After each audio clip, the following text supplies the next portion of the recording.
还有我也想休息。是个小乞丐。他这是怎么上来的？来这边测试灵根，不借助外力爬上万丈九重山，到底是什么在支撑着他？脏污混合着血迹的小手缓缓地摸向测灵石，下一刻，测灵石升起5道光团，属其中的青光团最为亮眼，竟是伪灵根，真是可惜了这爬过万丈九重山脉的韧劲。伪灵根，我真的可以修炼。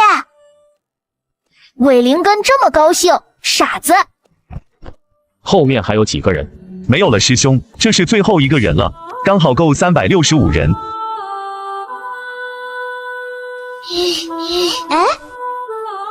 这一批里武灵根也有不少，但你的灵根值却是最差的，就算入门也只能做杂役弟子，可能一辈子都无法筑基，你懂吗？年幼的江月白哪里懂得什么是资质差，什么是不能筑基。此刻的他内心已经乐开了花，他只知道自己有灵根，以后再也不会被人卖去妓院，再也不用当流浪的小乞丐忍冻挨了。眼前的木牌就像一根救命稻草，被他用双手死死地攥住。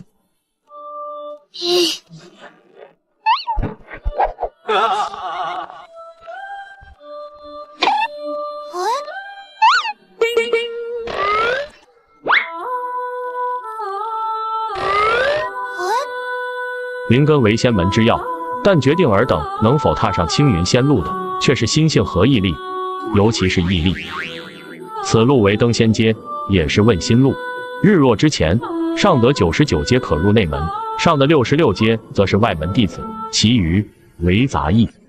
话音一落，所有小童都紧张起来。江月白满脸天真地看向云雾遮掩的楼梯，只是爬楼梯而已，这有啥难的？哼，白痴！下面我打开登仙阶，尔等准备。且慢！一道盾光落在众人前方。这是江月白第2次见到御剑飞行的人，那是一个白发苍苍、仙风道骨的老者，手里还牵着一个满脸傲气的女童。然而这女童的样貌，江月白再熟悉不过了，让人把她卖到青楼，差点被人玷污，逃出青楼沿街乞讨的，就是眼前之人，永安城林家2小姐林晚秋。林长老，老夫来晚，实在抱歉。这是我林氏后人3代才出了这一个3灵根的小辈，还请洪管事将他的名字填在入宗名册上。林长老，今日已收齐365人，数是太上长老定的，不可再增了。你看，那就减掉一个。太上长老定的是收多少数，又不是收指定的人。3灵根换一个资质最差的4、5灵根，有何不可？难不成你还要放着好的不要，一定要减不好的？弟子不敢，全听林长老差遣。洪涛无奈，只得眉头紧锁，目不斜视，一一扫过众人。被掠过的孩童都松了一口气。可就在这时，那个孩子是资质最差的伪灵根。众人顺手指看去，正是一脸惊恐的江月白。洪涛本想留下江月白，毕竟能翻过万丈9重山脉，其毅力可想而知，但一切都为时已晚。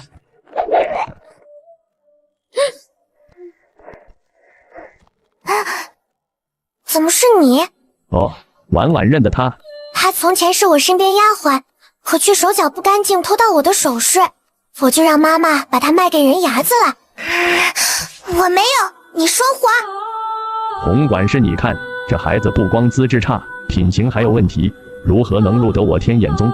还是趁早赶下山去的好。下一刻，幼小的江月白一手护住木牌，一手护住头，动作熟练的好似排练过几百遍。这是我的令牌，我有灵根，我能修炼。你自己迟到，为什么要抢我的令牌？我没有偷你的东西，我没有。放肆！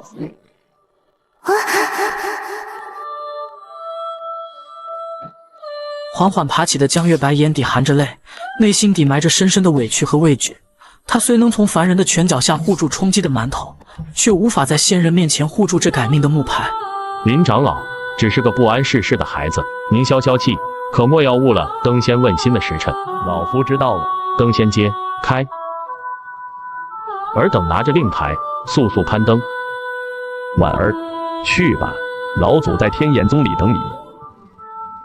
修真界资质和修为决定一切，其中的残酷，你今日不过是亏得一脚罢了。以你的资质，入天眼宗浴血求仙，倒不如人间逍遥几十载，关你一路不易。这点金银留着，回去谋条生路。江月白看着丢到面前的小黄鱼，从前不知世上有仙人，他做梦都想要这么多金银，把永安城所有好吃的都吃一遍。可现在他忽然明白，他就算是有了小黄鱼也护不住他，就像他护不住自己的令牌一样。我不要小黄鱼，我要我的令牌！江月白奋力地向着登仙街冲去，而洪涛并没有阻拦，因为没有令牌只会撞在入口的结界上。真是个绝丫头，撞一下也好，也许这样你也就死心了吧。然而下一刻，江月白额头亮起了微不可察的光昏，一头撞进了结界。这怎么可能？登仙街上看不到一个人，四周阴风阵阵，江月白幼小的身体扛着寒风艰难的前行，每迈出一步，身上压力就倍增一分。当汗水打湿衣襟，他也终于来到了第10境，可眼前的景象却让江月白定在了原地。月儿，你受苦了。江月白压抑了很久的情绪，在见到娘的那一刻再也控制不住，一头扑进了妇人的怀里哭了起来。月儿，太累咱就别走了，来娘这边，娘再也不会让月儿受苦了。听到妇人这么说，江月白浑身一颤，迅速脱离了妇人的怀抱。你不是我娘，你到底是谁？我娘不会说这样的话。江月白依稀记得，那年旱魃乱世，剩最后一口气的娘亲对他说：月儿，爬，拼了命也要爬出去，就算只剩下你一个人，你也要给娘活下去，不然娘就是做了鬼也不安心啊。好月儿，你是娘亲的骄傲，没有忘记娘亲的话，娘亲也就放心了。月儿，你一定要好好活下去。娘，月儿好想你啊！江月白知道那是假的，但许久未得到母爱的他，实在是无法控制情绪。带着母亲的鼓励，江月白继续负重前行，来到第20街，巨大压力直接将幼小的身体压得跪在了地上。眼前的景象回到了他流浪的那个巷子。本事不小啊，竟然讨到了馒头！交出来，不然打死你！江月白跪在墙角，前方站着的都是曾经抢过他的食物、殴打过他的人。过往的毒打让他内心越来越坚韧，无数个挨饿的夜晚让他学会了忍耐，心底的那份恐惧再也不能阻挠他前进的步伐。我才不怕你们！我要登上去，再也不让你们欺负我！跪在地上的江月白一边扛着压力前行，一边忍受着棍棒带来的疼痛，但在他布满伤痕的脸上却看不到丝毫的畏惧。当周围幻象消失，江月白也来到了第30街，一阵清风席卷全身，刚刚身上所受的伤也恢复大半。可他还没来得及高兴，一只脚就踩在了他的头上。不错嘛，夫子夸你女儿好学，夫子怎么不夸夸我呀？就因为这一句夸赞，江月白就被卖到了青楼。我没错，我不光要习字，我还要学更多的东西，我不怕你们。第40层，江月白单薄的身体趴在雪地上，此时江月白的身体仿佛扛着一座大山。不能停，娘说过，只要还有力气，就得死命的往前爬。江月白匍匐着向前爬着，他相信自己一定可以，毕竟这条登仙路是仙人之岭。小朋友，明知道跑不过，为什么还要跑啊？万一就跑过了呢？真是个天真的傻孩子。求仙人收下我也想学仙法。收不了，收不了啊！我马上就得飞升去了。今日黄汤下肚，昏头出手，倒是扰了你的命数。既然如此，那便一扰到底，送你一场无上仙缘。这破玩意儿我也用不上了，就给你吧。一道金光没入江月白眉心，江月白却并没有感到任何不同。此去向东翻过9重山脉，踏上青云之巅，便是仙门所在。有本经的指路，豺狼不进，虎豹不侵，但能不能到，就看你的毅力了。东方丹丘，西太华，朝游北海，木苍梧。记住了，仙路必争。随着一声钟响，周围雾气散去，异象消失，登仙街上也出现了其他人的身影。在江月白前方有7、8个人，令江月白意外的是，骂他白痴的那个人竟然在第2位。能爬那么高，一定是很厉害的人吧？江月白忍不住羡慕起来，但当他往下面看去，却是数不尽的人头。而在那些人中间，他看到了林晚秋。四目相对，江月白下巴微扬，林晚秋却是瞬间红了眼眶。他怎么也想不通，他拼尽全力才登上的66阶，怎么会被一个低贱的臭丫头超过？他不是伪灵根吗？怎么都那么高的？他没有令牌怎么进来的？其实从一开始，洪涛就对登仙阶的结果猜得差不多。前3的陆南之、沈怀熙、谢景山，后面的也在预料之中。直到他看到81阶的江月白。天眼宗古训，翻9重山，上登仙阶。他没有令牌就能走上登仙阶，说明他确实翻越了9重山脉，没有半点含糊。可偏偏他的资质配不上他的毅力，可惜了。恭喜尔等通过问心路考验，但宗有宗规。今日天眼宗只收取365名童子入门，此乃太上长老推演之术，不可破例，所以你们其中要有1人被驱逐。话音落下，江月白紧张地闭上了眼睛，洪涛的目光也落在江月白身上。江月白咬紧牙，毫不畏惧地迎上了目光。下一刻，洪涛抬手，一阵疾风劲阵地冲向了江月白。江月白身旁的男童被震飞，他是4灵根，也是登仙阶最后1名，他没做错什么，只是做的还不够。江月白握紧小小的拳头，他越来越明白了仙路必争的残酷。接下来按你们的排名分发弟子令牌，直接入内门的当然是前3，接下来是98个外门弟子，喊到名字的上前领取。江月白看着人数不断的在减少，拳头握得更紧了，内心不断告诉自己不要怕。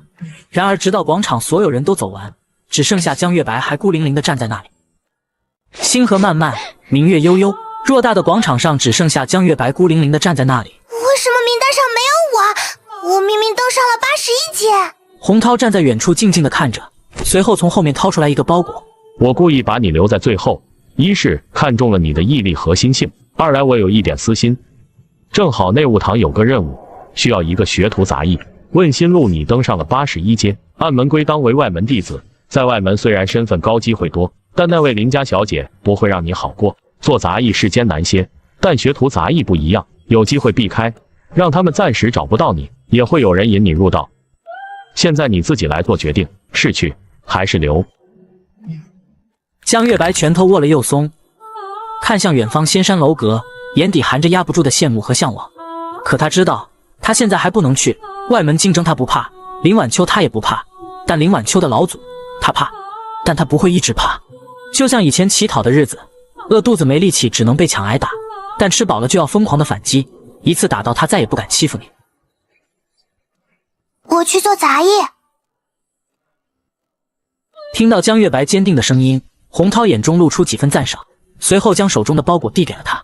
这里面有10块下品灵石和6颗引气丹，比其他杂役多了1倍，是我个人给你的补偿。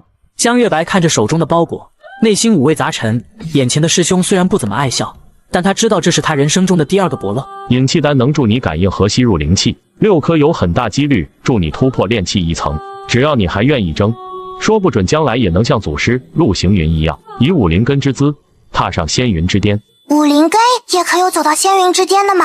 修真界10万年间，仅此1人。哈，那我就做第2人。洪涛不忍打破他美好的憧憬，无知者无畏，等他真正开始修行，就知道这有多难。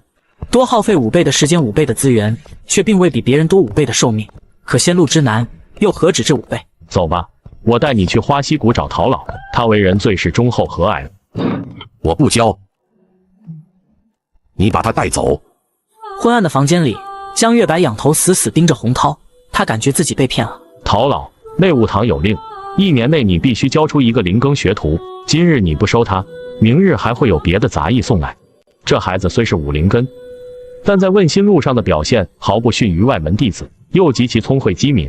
你先叫叫看，说不准会有惊喜。有什么惊喜？惊喜就是你们巴不得我死。滚！这人我不收。江月白被吓得缩到洪涛身后，而洪涛身为外门管事弟子，也是有脾气的。我不管，人我给你扔这了，你若不收，就自己带他去内务堂吧。洪涛说完就摔门离开了，只剩下江月白茫然无措地对着陶丰年傻笑。陶丰年4灵根之资修行39载，2次筑基失败，如今大限将至，所剩积蓄连颗10年的延寿丹都买不起。爷爷，我滚出去！夜晚凉气翻涌，江月白孤零零地站在院中，又冷又饿，满身的伤痕还在渗血。而偌大的宗门，江月白不知何去何从。江月白打了个喷嚏，但天大地大，小命最大，今晚就是赖他也要赖在这里。一股香甜直钻鼻孔，也不管屋里的老头同不同意。闻着味儿，江月白找了过去。这是什么米？好香啊！这是江月白人生中吃过最好吃的米。江月白又来到最后一个房间，应该是很久没有人住，所以有点乱。随后江月白进进出出忙活了半天，终于打扫完啦。这一刻，江月白才终于对自己已经来到仙门的事情有了点真实感，但是那种随时会被赶走的压力依旧没有消除。随后江月白打开了洪涛给的包裹，里面有个灰色的小荷包，口是封着的，捏里面也没有东西，他还不知道是用来做啥的。接下来是零食10块。哇，这就是零食吗？我还以为林夫人头上那颗北海夜明珠就是世上最漂亮的呢。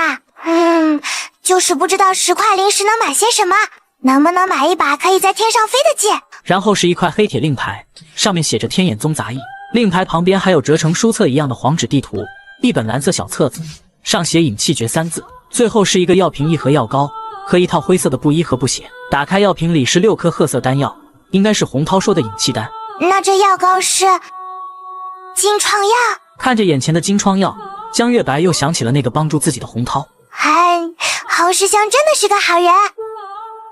随后江月白又将自己收拾了一番，换上了杂役弟子的衣服。好神奇啊！那这件衣服也会随着我长高而变大吗？整理完毕后，江月白坐在床上翻开了饮气诀。明天老头要是赶我走，我就算撒泼耍赖，满地打滚也不走。虚唐人进不闻更，独坐书床对夜灯。作为一个卷王，江月白当然不会浪费夜晚的时间。翻开饮气诀第1页，是一幅人体经脉图，这图他在医馆见过，但就是上面的字他还识不全。第2页就是饮气诀的入门。引气入体，原来只需按照图示静静的打坐就行。可江月白枯坐了半个小时，不但什么都没感觉到，反倒是一阵困意起来。不行，资质差就要多努力，别人睡觉我修炼，这样才能赶上他们。对了，引气丹。引气丹下肚，一股清凉直冲天庭。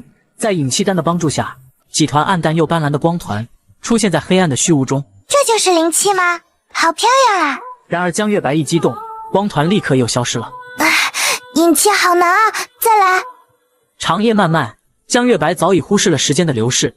此刻虚无中，江月白专注地盯着离他最近的那一团青光。快过来！然而长时间的僵持，他小小的身体就快支撑不住了。眼看光团又要逃走，江月白内心发狠，一头撞了过去。下一刻，一股金光从江月白天灵盖喷出，虚无中凭空出现了一块刻着字的巨大石碑。江月白愣愣地看着突然出现的面板，不由得让他想起了那日仙女姐姐。这难道就是仙女姐姐给我的东西吗？看着饮气诀后面的数字，江月白虽看不懂，但他却知道那是数字代表着饮气诀的进度。这是不是说只要21团光团就能突破炼气1层？可视化的面板瞬间让江月白来了精神，当遮住前路的迷雾散去，让他瞬间干劲十足。你专心引气，怪资质太差，引气效率低下。好在你嗑药又锲而不舍，引气熟练度加1。哇，仙人给的东西好有趣，继续。机声3唱破昏晓，一抹晨光透碧纱。陶丰年修炼了1夜，但修为却坚如磐石，连一丝精进都没有。一宵勤练无精进，徒对晨光意怅然。而当陶丰年推门出来的时候，却见穿着杂衣服的小丫头捧着比自己还大的扫把，一下一下地扫着地上的落叶。看到江月白，陶丰年却是瞳孔一缩。才1夜，这丫头身上竟已有了灵光。陶丰年突然想到了昨晚洪涛说的话，这孩子虽是武灵根，但在问心路上的表现毫不逊于外门弟子，又极其聪慧机敏。你先教教看。引气入体虽说不难，但对刚入门的小童来说，能做到静坐已是不易。从他身上的灵气来看，他不但做到了静坐，并且吸纳到了灵气，就是老夫当年那般心境，也用了3天才接引到第1缕灵气。这时江月白也发现了陶丰年。爷爷，你看，我把院子都打扫干净了。哦，是要我夸你能干吗？哇，这就是仙法吗？爷爷你好厉害呀！江月白双眼晶亮，满脸崇拜，丝毫没有因为白费功夫被打击到，反而渴望地看着陶丰年。爷爷，我能学这个法术吗？想学法术，先到炼气1层再说。江月白看着虚无中的引气诀进度3-21，这是他1夜没睡才有的成果。爷爷放心，再有6天我就能到炼气1层。6天？陶丰年听到这话冷笑了起来。小小年纪吹牛的功夫不浅，老夫当年都用了27天才踏入炼气1层。你能6天，我叫你师傅。你若是能6天成功，老夫留下你也未尝不可。若是不行，趁早滚蛋。好，爷爷不许骗人。陶丰年听到江月白如此肯定，心里也泛起了嘀咕，但他还是觉得太天方夜谭。5灵根，除非根植全景，不然绝无可能。灵根师每日要巡视灵田，陶丰年带着斗笠出了家门。哟，好个灵秀漂亮的小姑娘，你是陶老的学徒吗？姐姐你好漂亮，像画里的仙女一样。陶丰年本不想理会，但听到这句话后走得更快了。我可是好久没听人叫我姐姐了。小姑娘，你知道姐姐今年芳龄已经60有1了吗？61？江月白惊讶地睁大眼睛，眼前之人怎么看也不像60岁的样子。好孩子，这颗红缨果拿去吃吧。谢谢姐姐。爷爷等等我啊！出了村子，江月白发现几乎所有人见到陶丰年都会打招呼，对他十分尊重，就好像他是村长一样。陶丰年不理，江月白就在后面乖巧热情地叫人：伯伯好，婶婶好，哥哥好。没过一会，陶丰年还是忍不住了。进了仙门，就在没有凡间的称呼，修为同级内比你高的一律叫师兄师姐，低的叫师弟师妹，高1级的是师叔，再高便是金丹真人元婴真君，要称呼尊号。我记住了。爷爷，你吃不吃红缨果？陶丰年没有理他，而是给田地施法浇水。江月白把舍不得吃的红缨果塞进袖中，抬头就看见陶丰年在施展法术下。江月白看着眼前的雨雾，瞳仁剧烈震动，仿佛受到无比巨大的冲击。当陶丰年给20亩地施完雨，转头就看到刚刚还活蹦乱跳的江月白抱着双膝坐在老槐树下。陶丰年有点烦躁，但还是背着手走了过去。突然的，这是咋了？爷爷，你刚才那道法术难学吗？那是云雨诀，炼气1层就能学的法术，不算难。为什么我没有早点到仙门来？如果我早点学会这个云雨诀，江家村就不会因为大旱死那么多人。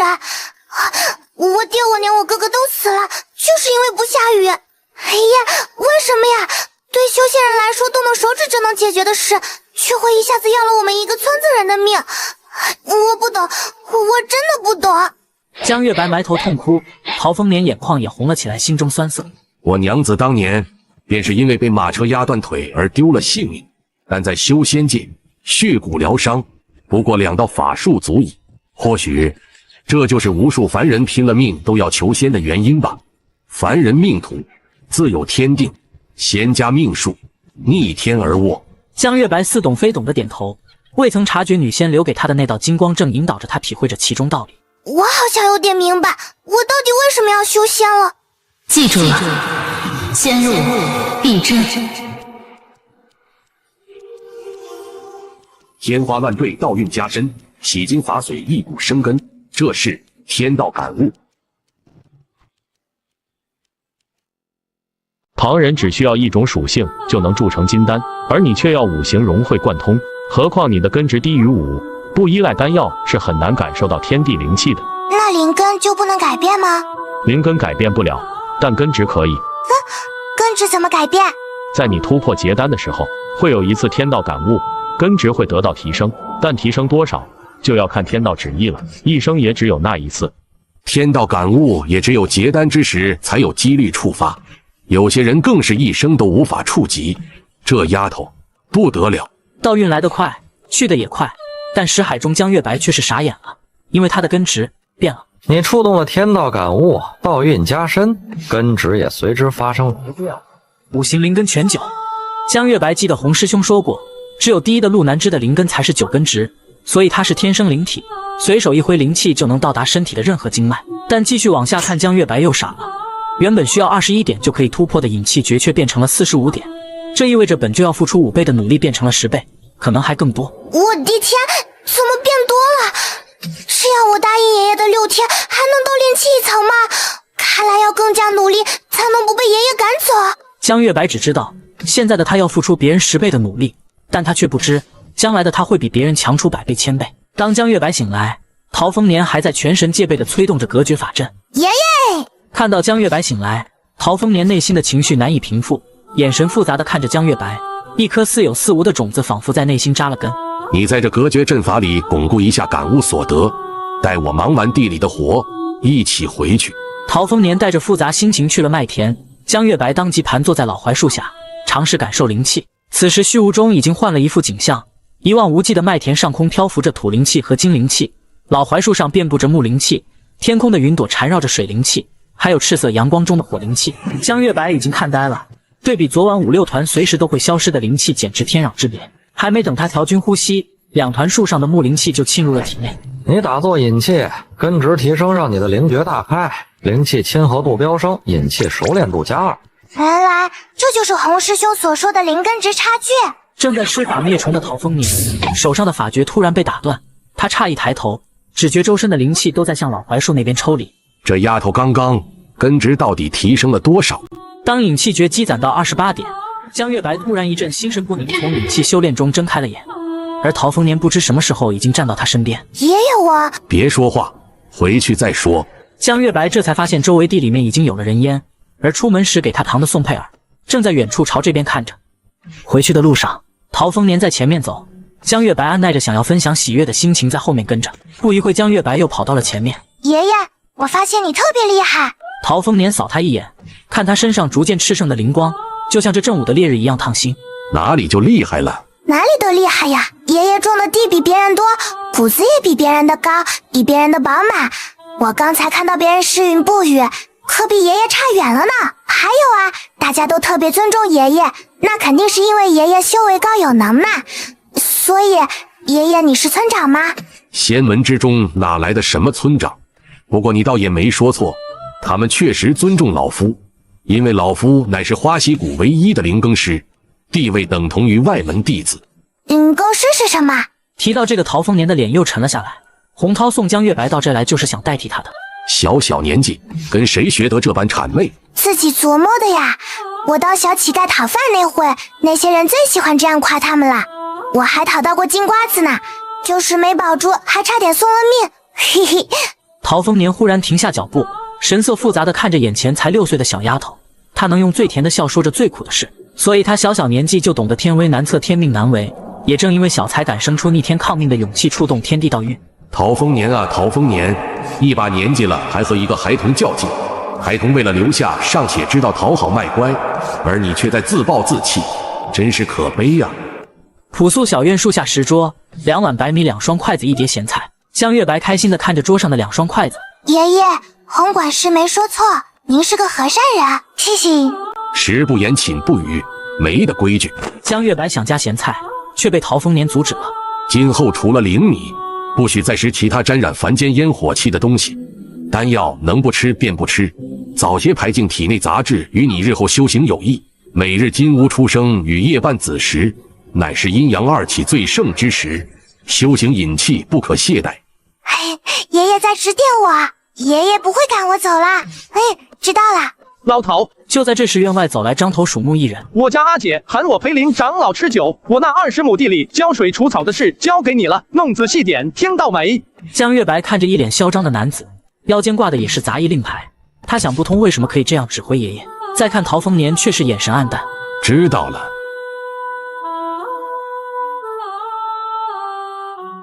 月落星辰天将明，又一日清晨。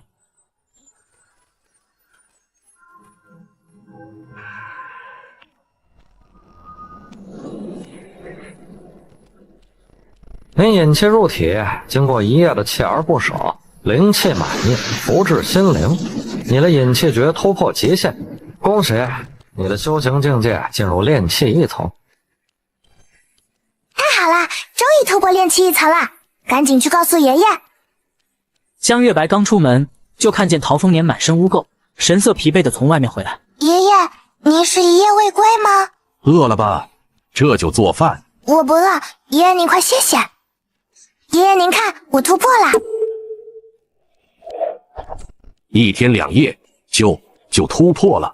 这个小丫头还要给他多少惊喜和惊吓？爷爷您先休息，我现在就去告诉洪管事，我一点不比那些外门弟子差。江月白兴冲冲地转身便往外跑。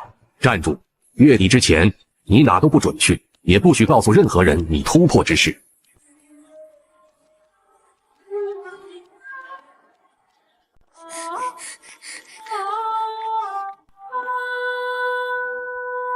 月底之前，你哪都不准去，也不许告诉任何人你突破之事。为什么？昨日你说你曾讨到过金瓜子，却未曾保住，险些送命。此刻你1天2夜突破之事，就如那金瓜子一般，会要你的命。听了陶丰年的话，江月白想起了前日的青云台，要不是因为他资质差，也不会被人抢了令牌。从闯进问心路经历千辛万难，拼尽最后一丝力气才爬上的81阶，可最后却只是个杂役弟子。他不是不懂得陶丰年说的意思，但年仅6岁的他，又怎会轻易咽得下这口气？可我就是想证明自己。天上日月与地上尘埃，你想做哪个？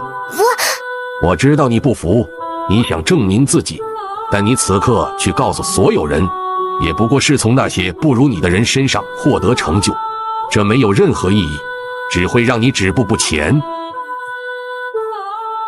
1天2夜入道是很厉害，但你可知有人1夜入道，有人100日筑基，也有凡人之身逆过天命白日飞升，大千世界出类拔萃者层出不穷，你这点成就又算得了什么？陶丰年的一番开解，江月白突破的喜悦消了大半，但他仍觉得有些不甘，心底压抑的那口气又怎能轻易咽下？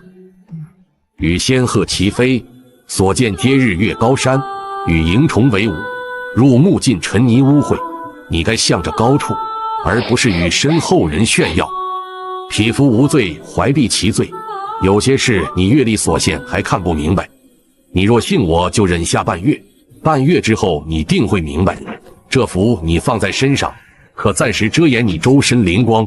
陶丰年不再多说，将一张黄符留在石桌上，转身去了厨房。江月白还是想不明白，他的修为都是自己努力得来的，怎么会有罪？难不成还会有人从他身上夺走不成？之后一连3日，江月白都把自己闷在屋里研究人体穴位图。丫头，有一批与你同期的杂役弟子分到了咱们花溪谷，你要不要去看看？江月白和陶丰年来到田间，远远就看到10几个穿着杂役弟子的童男童女。81，真的是你啊！江月白闻声向后看去，只见后面站着2个同样穿着杂役服的一男一女。我们都以为你进了外门，没想到在这里看到你。为什么叫我81？是因为登仙阶？对啊，你可有名了。登仙阶前的事大家都看着呢。最差的武灵根资质又是上了81阶，狠狠打了那江小姐的脸，我们都觉得痛快啊。我叫江月白，我叫吕莹，她叫石小舞。我现在跟着宋佩儿师姐做学徒。听说花溪谷修为最高的就是陶丰年和宋佩儿，都是炼气大圆满。不过宋师姐没考上灵更师，倒是不如陶老。对了，你是谁的学徒？我是……哇，你做了陶老的学徒啊！听说他入门快40年，还从未带过学徒，家底丰厚，你真是好福气啊！听了吕莹的话，江月白有些诧异，这些事他还是现在才知道。对了，你们引气入体进度怎么样了？我昨夜已经感受到灵气了。我还没有感受到灵气，一打坐就睡着了。哇！月底之前，你哪都不准去，也不许告诉任何人你突破之事。没事的，没事的，我4灵根自是比你们5灵根要容易些，还有大半个月时间，你们也不必着急。要是有什么不懂的，尽管来问我，都是同门，我肯定帮你们。怎么能不急呢？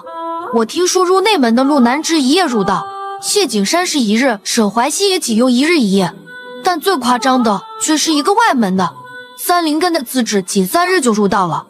你说的3灵根是猎户之子徐虎吧？你们还不知道吧？徐虎这几日得意洋洋的，昨晚被同屋的人击了一通，功法还没弄明白，就急吼吼的自己修炼，丹田爆裂死了。吕莹的话犹如晴天霹雳，江月白脑袋一阵眩晕。江月白晃晃悠悠往回走着，脑袋里面回响的都是吕莹的声音。跟徐虎同院的4个都是修仙世家的童子，我怀疑他们就是妒忌，故意激徐虎。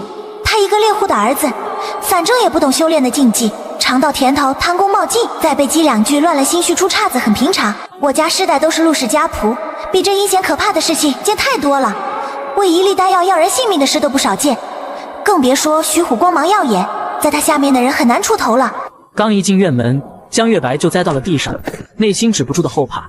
他不敢想象自己如果没听陶丰年的劝阻，后果会怎样，只怕林晚秋和他的老祖林向天第一个不会放过他。爷爷，我错了。行了，地上凉，快起来。爷爷，这世上他人能见你狼狈，在高处施舍你怜悯你，却见不得你比他强，哪怕半分。那我就要一辈子藏着掖着嘛，我心里闷，我难受。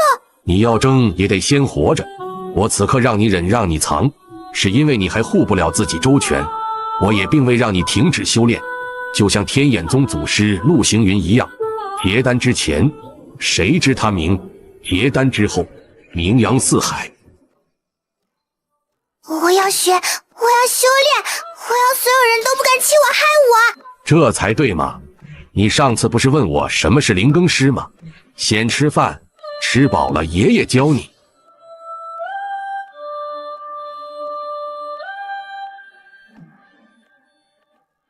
在天眼宗会种地的都叫灵更夫，而灵更师全宗也只有36人，深受宗门和各路炼丹长老器重。想要成为灵更师，必须具备3灵根以上，而灵根越多，需要的功法也就越多。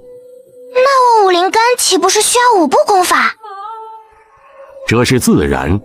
那功法贵不贵？最差的9品功法也要100贡献点，相当于100块下品灵石，1000斤灵米。内务堂一个丁级宗门任务，最多也不过10点贡献而已。江月白眼睛睁得老大，此刻才对修真界的物价有了模糊的概念。1块下品灵石才能换10斤灵米，他这几天一天就要吃4两左右，10斤灵米都不够他吃1个月。爷爷，对不起，我不知道灵米这么贵，我以后少吃点，多干活。老夫一介灵更师，若连你一个小丫头都养不起，岂不是成了笑话？功法的问题你不必担心，我自然会教给你。这玉简里面是8品功法庚金功，5行属金，是专门用来除虫害的。另外还有几个小法术，你自己琢磨着修炼。若是你1月之内就能将庚金功和锋芒诀达到1层，我会再传你水属性功法鬼水功和你想学的云雨诀。陶丰年说完忍不住自嘲，想当初他用了3个月才将功法和法诀突破1层，现在却要求这小丫头在1个月突破。可莫名的陶丰年就是觉得他可以做到。长夜漫漫，月明星稀，江月白盘坐在床上，眼眸清和，呼吸平顺。你开始运功行气，金星灵气从丹田引出，你走错了穴位，运功失败。你又开始练习运功行气，你又走错了穴位，运功失败。你又走错了穴位，又错了，运功失败，运功失败。无数次的失败让不服输的江月白激起了斗志，既然天赋没有别人高，他决定选择最笨的方法记住穴位。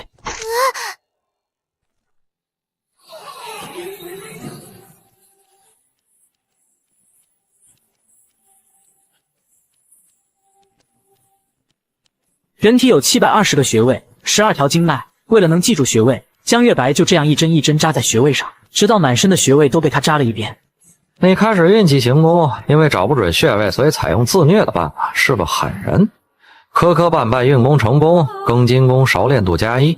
当真，你真的完整的运行了1周天？是啊，我看到一个金色小漩涡，是不是就在我丹田里？丹田里的金色漩涡还真的运行了1周天。以他的天赋悟性，加上他5行齐全，修炼5行归真功应该会事半功倍。如果这孩子真的3年考上灵更师，这份功劳足以换1颗10年的延寿丹，再10年筑基，还能再换1颗50年的，说不定那时还有机会结丹。这一刻，因为江月白的到来，陶丰年心底熄灭的火苗重新被点燃，或许他可以再搏一次，努力再撑上3年。爷爷，米撒出来了。今天咱们吃肉。爷，我喜欢吃肉。吃饭的时候，江月白发现爷爷对他更严厉了，什么规矩都要管他一下。饭后，陶丰年开始教他读书识字，然后是顶着书扎马步，还要学习法术手诀变换。到了下午，陶丰年又在院中布置高低错落的木桩，以星斗排步教他追星步，最后又学习了一套砍柴刀法。累吗？累，但我心里踏实。累，但心底踏实。江月白不怕累，他更怕的是学不到，就像山门前被拒门外的绝望，时刻都在提醒他，只有前进才是唯一的出路。陶老，您这动作还真是快啊！我们还在秋收，您冬种都种完了。年复一年，年如此。你那小嘴忒甜的丫头没带出来帮忙？在家修炼，你那学徒不也没带出来？你说吕莹啊，昨日刚突破到炼气1层，我让他今日休息巩固，明日就开始学习功法了。19天突破，咱花溪谷这批学徒里算头一个了。放在外门，他也是中等水平，想来不出3个月就能学会一道基础法诀，帮我分担地里的活计了。陶丰年沉默不语，只是一味的偷笑。如果让人知道江月白1天炼气，3天庚金宫入门开练锋芒诀，不知道他们会是什么感想。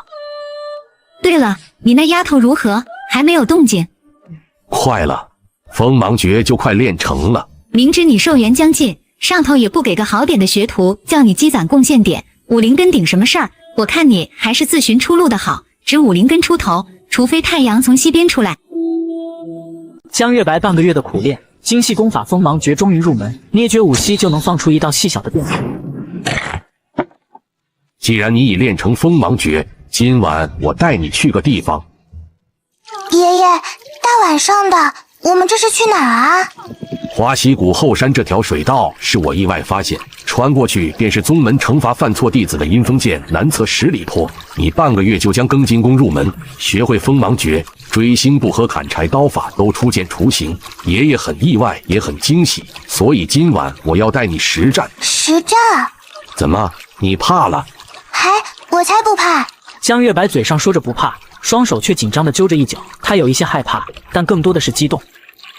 我跟你说过，要想争就要先保命，所以我才先教你攻击力强的金行功法和锋芒诀，还有不法武技。1个月期限到了，你总归要去宗门各处走动，要去讲法堂听讲，要与人接触。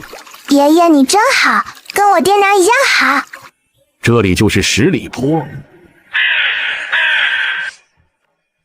这柴刀是我早年自己炼制不入品的法器，除了比较锋利克制阴邪之外，还可以储存锋芒诀，在必要的时候斩出强力一刀。江月白接过柴刀，沉手锋利，刀身全黑布满陈旧痕迹。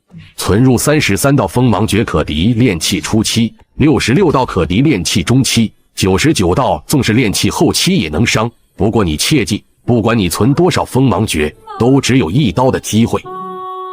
这阴风剑曾是苍云2国战场，埋骨近100万，后来天眼宗扩张，防止此地生出血尸恶鬼，便以搬山之法镇下2座孤峰，只留一条阴风剑留作修行所用。这么多鬼灯，怎么没人管？鬼灯乃是极尸谷阴气所生的弱小鬼怪，没什么灵智，但却极难捕获，而且还会反复复活，所以宗门3-5年才会处理一次。陶丰年捏诀一吸，锋芒诀瞬间斩杀掉一只鬼灯。就在这驻足间，江月白与陶丰年拉开了距离。爷爷！还没等江月白跟上，几只鬼灯就拦住了去路。反观陶丰年丝毫没有想要帮忙的意思。眼看鬼灯越来越近，江月白眼神一狠，当乞丐时的经历让他懂得了越是危险，便越应该冷静。江月白砍柴刀法率先斩掉前方鬼灯，却被后方3只鬼灯突袭击中，瞬间一股阴寒之气入体。情急之下，江月白使出追星步绕至树后，待鬼灯追来之际，江月白忍着寒气从另一侧冲出，一刀横拦将剩下的3只鬼灯斩灭。寒气侵体的江月白刚坐下来休息，却有更多的鬼灯找了上来。行了，爷爷，我是不是很没用？不必妄自菲薄，你已经很厉害了。以后你每隔几日就自己过来一次，除了不法武技，也多尝试以锋芒诀对付鬼灯。记住，因为你实力不足，觉得鬼灯不可战胜，一旦战胜，你就会发现这些鬼灯不足为惧。江月白倒也没觉得多可怕，打不过他可以跑，他只是不想让爷爷失望。10日时光转瞬即逝。站住！你们这些臭灯笼，不是喜欢欺负我吗？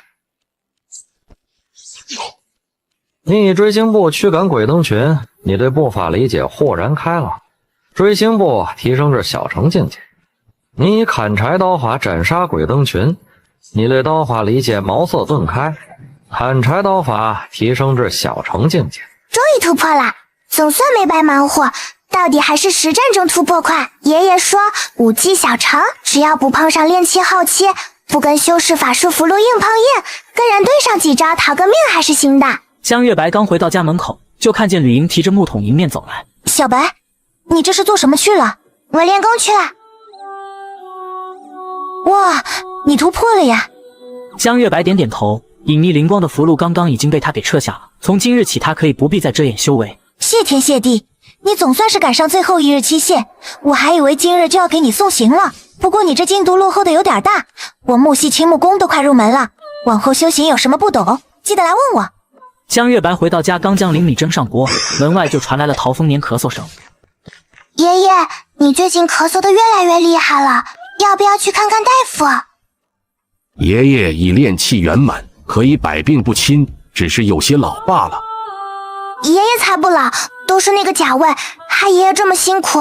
爷爷你歇着，我来摆饭。慢点跑。贾卫的姐姐是筑基修士，也是林向天身边没有名分的道侣，而陶丰年早年得罪过林向天，所以贾卫就狗仗人势，每年的20亩地都逮着陶丰年给他耕作。不准抽烟杆，你还咳嗽呢。早饭间，江月白坐姿端正，细嚼慢咽，已无月前那般狼吞虎咽没得教养的样子。这段时间的终日苦修，他早已淤青的手脚都缠着绷带，即使在苦，他脸上永远是充满阳光的笑容。心欲苦，面欲甜，说的就是他现在的状态。这丫头嘴甜乖巧聪慧机灵的，将来可不能被哪家臭小子骗去了，不然我从坟里爬出来也要找他算账。今日是1月之期最后一天，你不是一直想飞吗？吃完饭，爷爷带你飞去杂役堂报备修为。啊！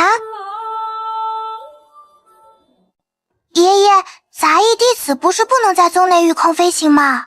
你忘记了，爷爷是灵更师啊，等同于外门弟子，自然可以御空飞行。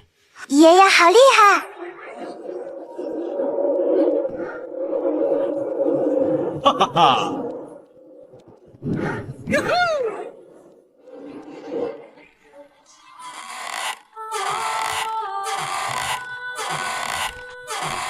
爷爷，天黑之前我们能飞出这片森林吗？如果我们飞高点，是不是能快一些？只见一只以竹条编织糊满黄纸符文的纸鹤，驮着师徒2人缓慢地在林中前行。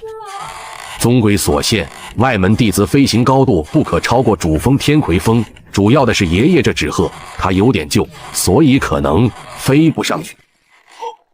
纸鹤也挺好的，至少稳健。爷爷你小心点，别撞树上。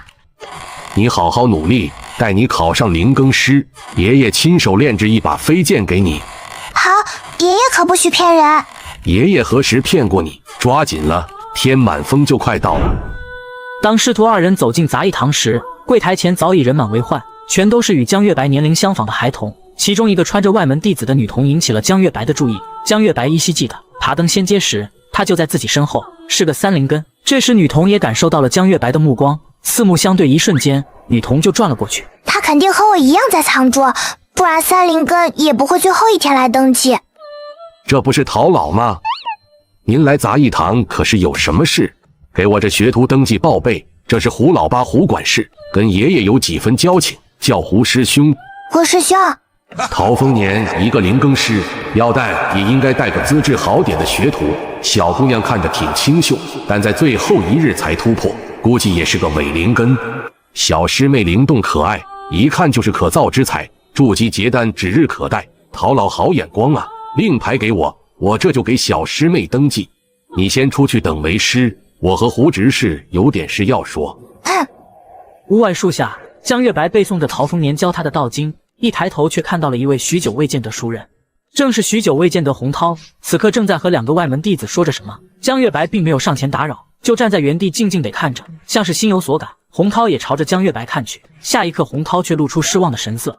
江月白刚想打招呼，洪涛却转身走开了。如果你想，就去告诉他吧，洪涛是个可以信任的人。就算是少年天才，不努力一样沦为庸才。您教过我，修仙路长，天资只能决定起点，决定不了高度。爷爷您放心，总有一天我会让所有人仰头看我，而不是低头扫视。这丫头当初让她藏拙，到底对不对？总觉得委屈了这孩子，但从今天起，这孩子的光芒怕是再也遮不住了。走，去藏书院吧。藏书阁总共15层，1层免费阅读，以后你可以多来这里长长见识。2层是专供炼气期9至7品的功法和武技，所需贡献点各不相同。现在你有1次免费兑换的机会，想要什么你自己选吧。我年幼见识少，爷爷请你帮我选一部吧。实际上陶丰年早有打算，只是不想剥夺江月白选择的权利，所以先行问他一部9品功法而已，即使选错了，陶丰年也会自掏腰包给他补上。你确定要这部？这可不是什么功法，虽入9品之列，但其中都是零散的五行转换法门，不成体系，不可修炼。爷爷说要这部，那就要这部。陶丰年到嘴边的话咽了下去，这丫头随便几句就能叫他内心熨帖。我在这里等便好，趁着还有时间，你可以去1层转转。藏书阁1层，江月白拿着一本自称5位山人的散修写的游记。吾一生征战，为云国鞠躬尽瘁，奈何奸佞祸乱朝堂，逼吾相夫教子，实乃笑话。吾遂辞官游历，一路行来，观山河浩荡，天空地阔，顿感朝堂之小，半生勾心斗角似儿戏，与人斗不如与天斗，如此方才畅快，一朝有所悟，以吾入大道。贱丫头，居然在这儿碰上你！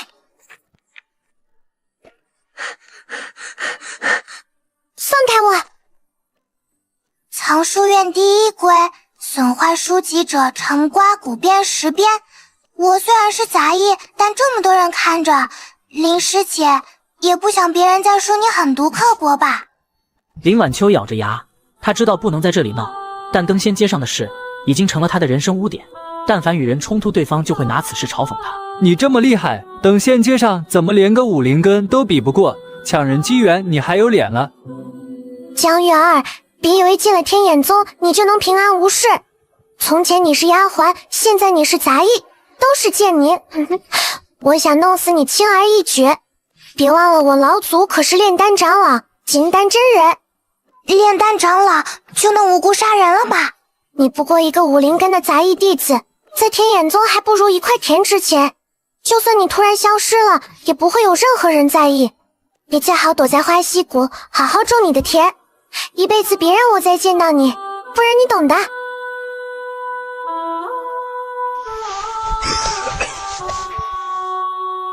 是，我就是个武灵根杂役，陈妮不敢与小姐您这般日月争辉。您家老祖霸气威武，还怕得紧，求小姐心善放我一马，我这就滚回花溪谷，再也不在小姐面前惹眼。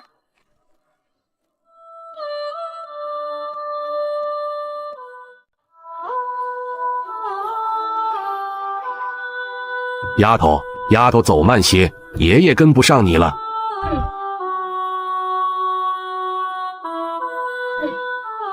生爷爷气了。没有，我是救我自己，没个金达爷爷。是爷爷不争气拖累你了。你平日不是最豁达吗？怎么遇上这个林晚秋，就一副要杀人的样子？他冤枉我偷东西，让人打我，让人把我卖到窑子里，卖给一个专门欺负女童的老怪物。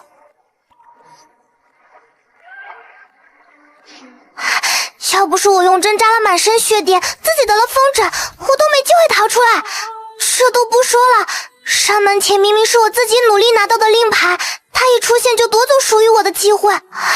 现在他又拿他老祖压我，我不想死，可我也不想一辈子藏在花溪谷里。我想学本事，吃很多通天本事，迟早有一天我要把他和他老祖一块宰了。爷爷知道你受了天大的委屈，你刚才做得很好，借机用人，若无将对方连根拔起的实力，就不要轻易出手，一旦出手，势必斩草除根，不留后患。可是现在怎么办？我总不能真的一辈子待在花溪谷吧？我想去藏书院看书，我还想去讲法堂听讲啊！不要怕，想去就去。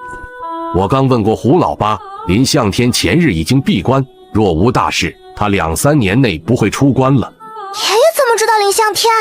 你可知爷爷为何会与那林向天结怨？当年林向天面临结丹，需要炼一炉冰心护脉丹，可我那时第1次筑基失败，心不在焉，取错了灵药给他，虽弄错也能成丹，但却在林向天结丹时出了岔子，埋下隐患，需要多次闭关温养才能驱除金丹中的寒气。所以贾薇那么欺负爷爷，爷爷也不吭声，是因为他觉得自己有错。还有林晚秋，原来是因为他老祖闭关没有抗杀，才吓我不让我出国。若非我是灵更师宗门力保，加之寒毒只是耗费他些许精力，并不要命，林向天又怎能放过我？所以啊，丫头，你要早些考上灵更师，也可以多一道保命符。林向天为人狭隘，在天眼宗内并不得势，林晚秋除了林向天再无依靠，所以这些日子只要避他锋芒，想干什么都无妨。那我能先头麻袋打他几顿吗？手脚干净点，别落下把柄。真的吗？怎么不嫌爷爷不争气了？我那都是气话，爷爷是全天下最好的爷爷。这五行归真功并非天眼宗功法，而是我早年在凡间意外所得，我便是以此功入道才考进的天眼宗。此功法共分5步，对应灵根5属性，每一步都是8品功法，且可单独修炼。但我多年研究发现，此功法还是5灵根修炼最为适合。可惜我只得到了炼气篇，即使这样，修成也达7品功法威力。给你兑换五行轮转法，也是为了让你更好的修炼此功。爷爷，你我非亲非故，你为什么总对我这么好？爷爷对你好，一是想让你快速成长，当然爷爷也有目的，不过现在还不能和你说，你先心无旁骛的修炼，待到时机合适，爷爷自然会告诉你。五行归真功一旦熟练运用，可以顷刻间将其他属性灵气转换成所需属性，但修炼起来比寻常功法要难出几倍。所幸陶丰年早已想到难点，给他兑换了五行轮转功。爷爷，明天我想去讲法堂听课。正好明天是万法堂长老李九川的课，而这五行轮转法就是他的著作。真的吗？那我可要早点去抢个靠前的位置。万法堂是天眼宗专研各道革旧初心的地方，李长老也是5灵根，当年筑基还曾一举冲上战力榜首。寻常修士筑基到结丹少说50年，他从筑基到结丹只用了30年，丹成1品，简直不可思议。他那时也是宗内炙手可热的人物，都说他会成为第2个陆行云。可惜300年前在冥海抵御鬼潮时受了重伤，如今已无望结因，便留在了万法堂。他为人温和，在宗内一直主张5灵根才是真正的天级灵根，这些年也指点了很多5灵根弟子筑基，可惜没一个能像他一样走到金丹境。好了，看一下你的新发型怎么样？怎么是双压器？我娘说，女孩子一个人在外，最好做男孩子打扮才安全。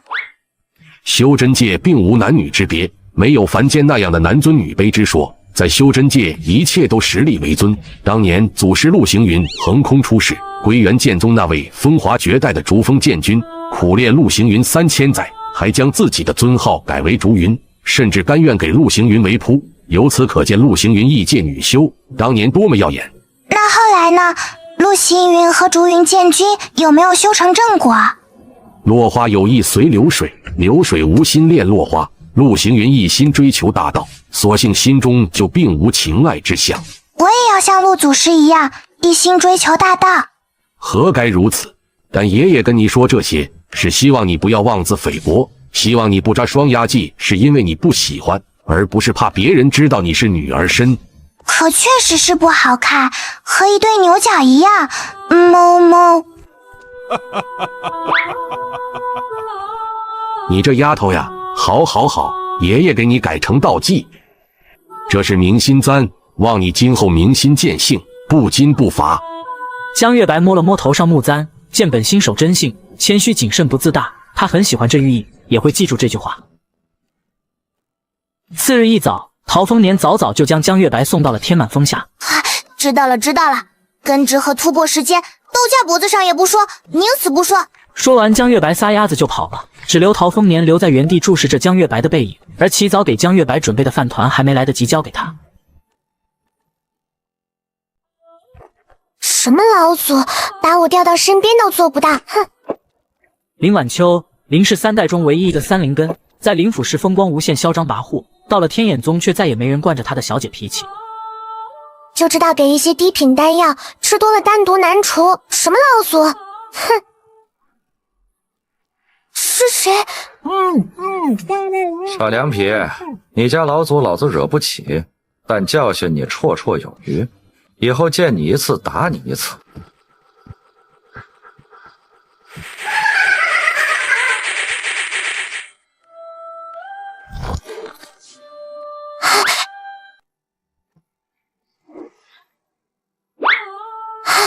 什么老祖啊！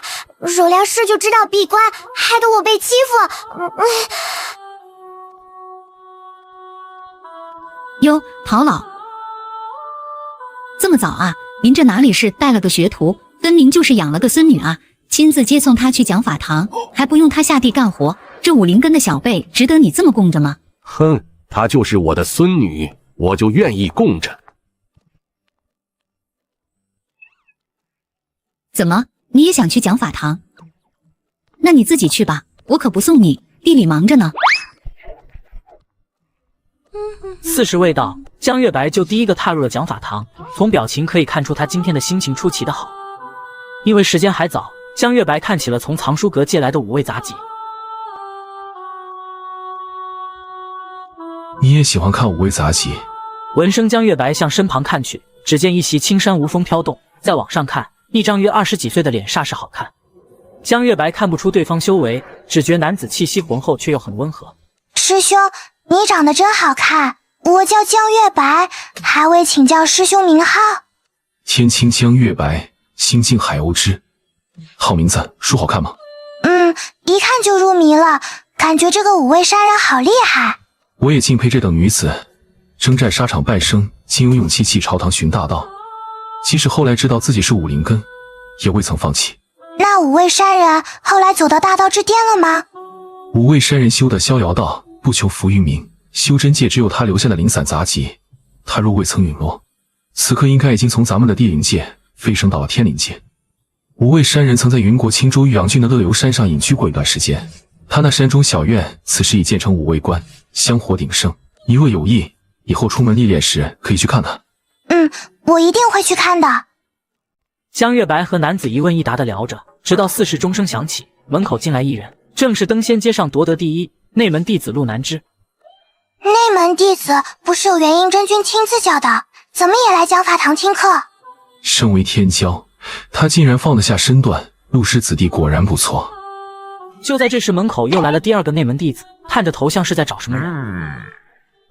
这人江月白更熟悉了，正是登仙街前和自己比身高的谢景山，登仙街排名仅次于陆南之。谢景山拜见李长老。时辰快到了，入座吧。而江月白却被吓到了，和他聊了这么久的大哥哥，竟然就是李九川李长老。当讲法堂坐满，演讲也正式开始。而来晚的吕莹和江月白挤在一个蒲团。你等自幼便知云浮于空，河流于地。林更夫所修云雨诀，便是汇聚水行灵气聚集成云。但在水行灵气不足之时，又当如何保证施运？有谁知道？李九川一经发问，所有人冷不丁一抖。陆南之拧起眉头，不得其解。谢景山暗自抓脸缩起。他之所以来听讲，是因为他已经把沈怀熙甩在身后，前面只剩个陆南之，所以陆南之去哪他就跟着去哪。而江月白思考的却很认真。陆南之，你来说说。我认为5行之中金可生水，借金行灵气。陆南之顿住，因为金如何生水，他知其表不知其里。就在这时，江月白求知若渴的眼神映入李九川眼中。江月白，你来说。一瞬间，在场的人都朝着江月白看去，万众瞩目，如芒在背。江河水起是因为热，云金落雨是因为冷，所以云本身属金，水起遇金冷成雨，故此金生水。江月白自己都不确定说的对不对，只能盯着李九川求证。李九川倍感意外，看江月白的目光逐渐深邃，他竟没想到有人在他第一课上就能明白5行之道核心，这在往届是从来没有过的。当讲法结束，陆南之找到了李九川。李长老，南之想请教长老如何将水化冰。陆南之天生水灵体，水性柔软，不符合他所修杀伐之道，所以他一心想要将水化冰，提高法术威力。5行转换之道尚未理解，就想学5行化3奇，好高骛远。李九川撂下一句话就离开了，只剩下陆南之和谢景山愣在原地。而碰了壁的陆南之想要快速了解5行转换之法，于是他盯上了课堂上唯一回答出李九川问题的江月白。从李九川讲法结束，江月白进入参悟状态已经过了半个时辰，而陆南之和谢景山两个内门天骄也在一旁静静等了半个时辰。不明所以的吕莹却是一副如临大敌的样子，一时间不知该如何是好。吕莹，谢谢你等我。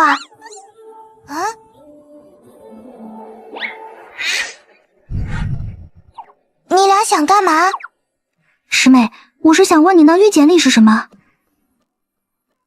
是李长老所著五行轮转法。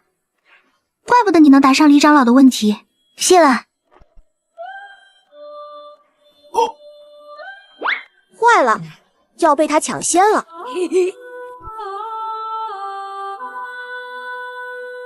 小白，你真是要吓死我了，我还以为你得罪他们俩了呢。我一个杂役，他们今天要是不来上课，我都碰不上他们，如何得罪？也是，我从前在陆家为仆，都少见小小姐。她天生灵体，一跃就炼气3层，谢景山也到2层啊。我青木宫还没入门呢。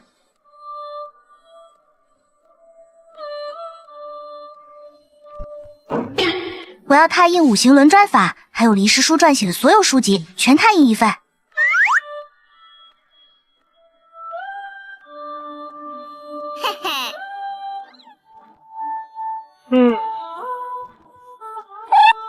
老管事，刚刚他拓印过的我全要，再把2层所有五行转换的书拓印一遍，贡献点不够用0.10点。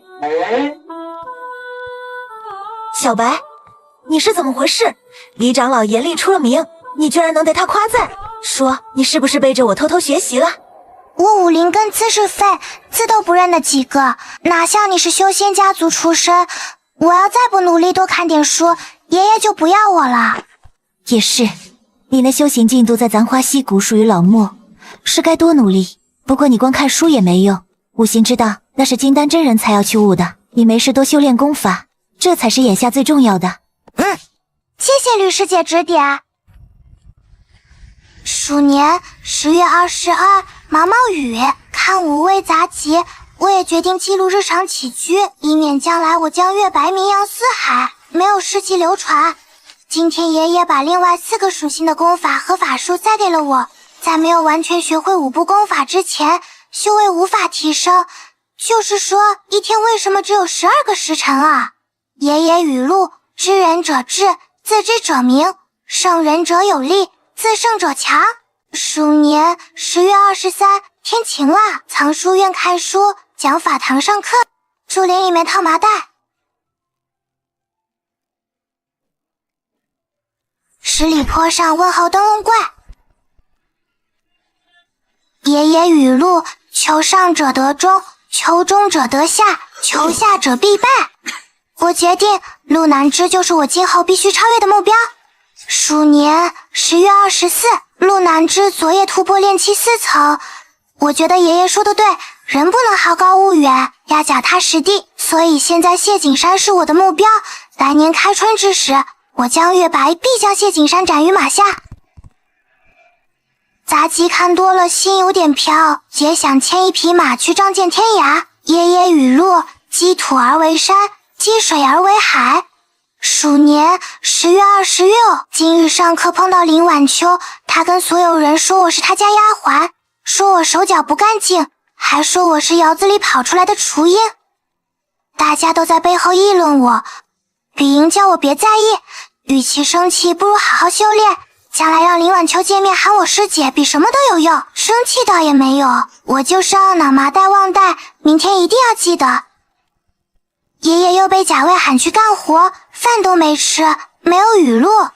接下来一连3天背书、上课、套麻袋，还是套麻袋。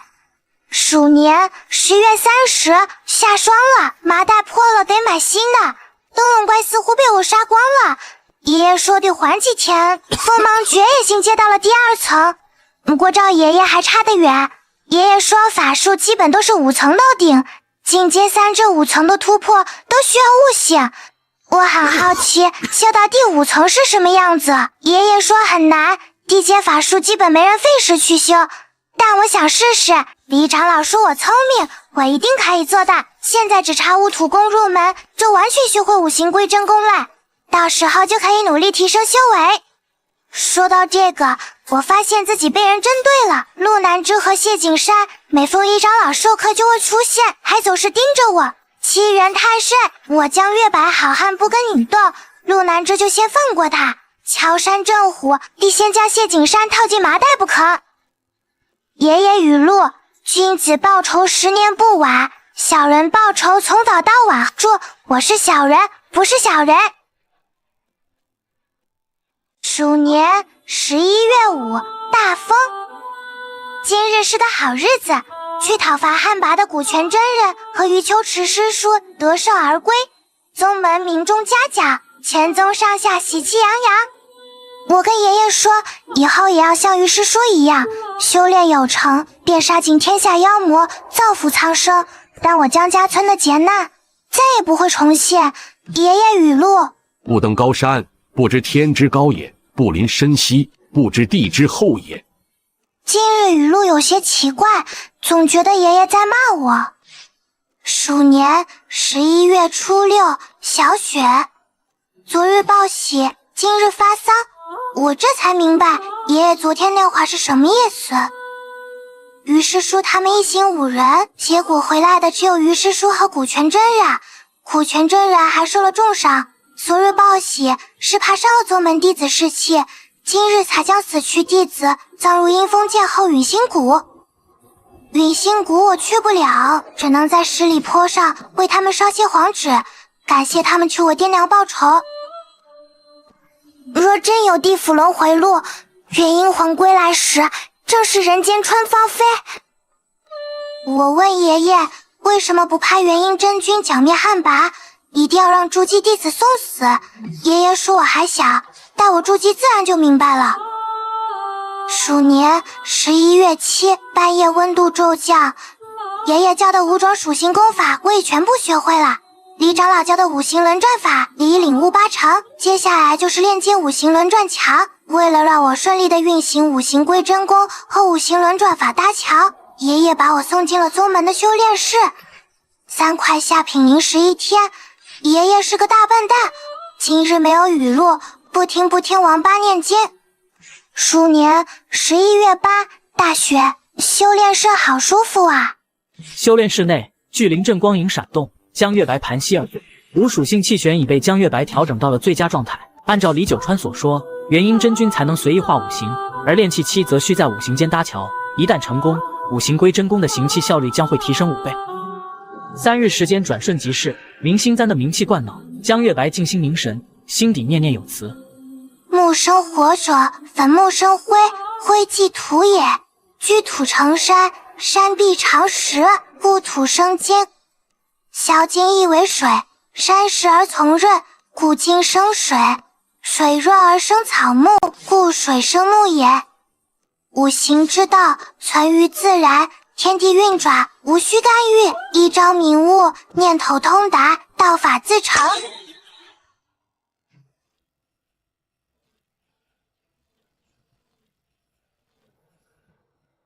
前人栽树，后人乘凉。你初步领悟天地五行运转，贯通五行桥，获得天道卷5灵气报酬。恭喜你修为进阶到炼气2层。恭喜你的修为进阶到炼气3层。月儿，如果太累就来娘这边。贱丫头，在外面你是丫鬟，在天眼宗你是杂役，你永远都会被我踩在脚下。你贪心不足，好空精气，欲念横生，自伤其身。姑娘，你想一日飞升吗？爷爷说过犹不及，是我贪心了。随后江月白来到石海，如今他的境界已经来到炼气3层，五行法术也都1层以上，武技也都已提升到了小成境界。从入山门到今天仅2个月时间，从被人踩在脚下的小乞丐蜕变成如今有些许能力自保。江月白知道，真正的仙途才刚刚开始。出了修炼室，江月白已经等了半个时辰，却迟迟未见爷爷来接他。就在此时，远处传来一声喝名，听见声音的江月白向前找去，另一个人却从修炼室里走了出来。原来这丫头一直在刻意隐藏修为，那天真不该那样对她。洪涛在修炼室待了3天，修为已到炼气大圆满，此时离筑基境只有1步之遥，一旦筑基便真正入道，届时天道因果束缚加深，不可再轻易扰乱凡人命数。婉娘，不知你过得怎么样了？谢景山，怎么是你呀？你卑鄙！谢景山为了能超越陆南之，专门修习了天眼术。这次他来修炼室，是为了冲击炼气3层。谁成想，还没等他超越陆南之，就被江月白给超越了。你在说什么呀？对了，你也是来修炼室闭关的吗？闭关？什么闭关？我从来不修炼，也不需要闭关，修为自己往上冲，压都压不住。我只是出来玩的。既然如此，你能不能送我回花溪谷？大家都说那门谢景山最是仗义，急公好义之人，肯定不会见死不救的，对吧？我也没有你说的那么好吧？真的有，是你太谦逊了。那走吧，反正我也不用修炼，没事做。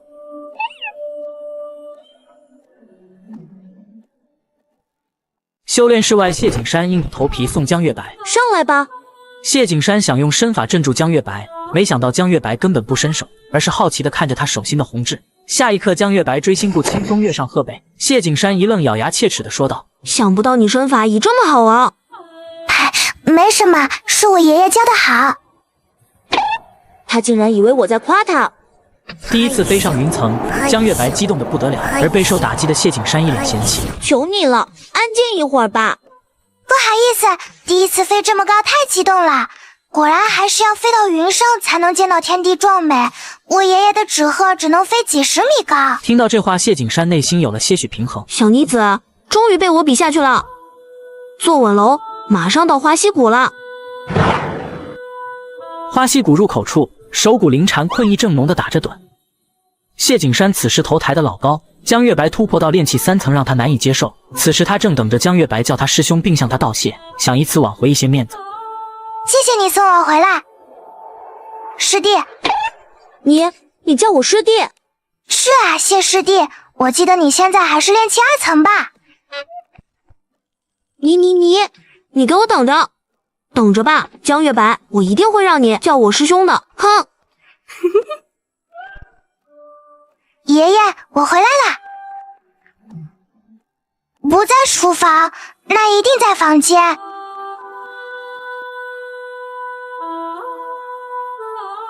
不在房间。石小五，看见我爷爷了吗？发生什么了？村里怎么一个人看不到？还不是这大雪闹的吗？今年的雪来的反常，连抗寒的灵脉都冻上了，还生了冰甲虫。大家都在地里忙，执法堂长老都惊动了。那我爷爷呢？唐老都3天没合眼了，这不让我去见飞虫接你。爷爷。大雪漫天，林更夫带着杂役学徒，以风卷树清理覆盖在灵田上的积雪。而身为灵更师的陶丰年，自然是要先救珍贵的灵药，而长时间的劳作已经让他精疲力竭。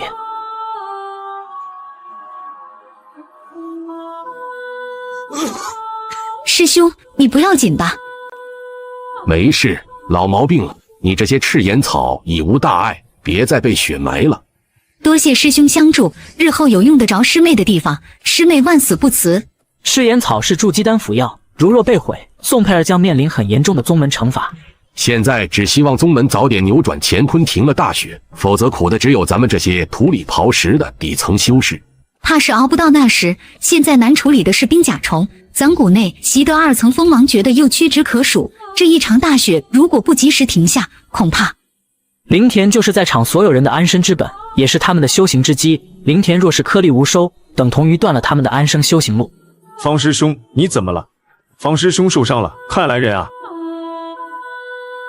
过度劳累伤了识海，不可再劳作了，先回去休息吧。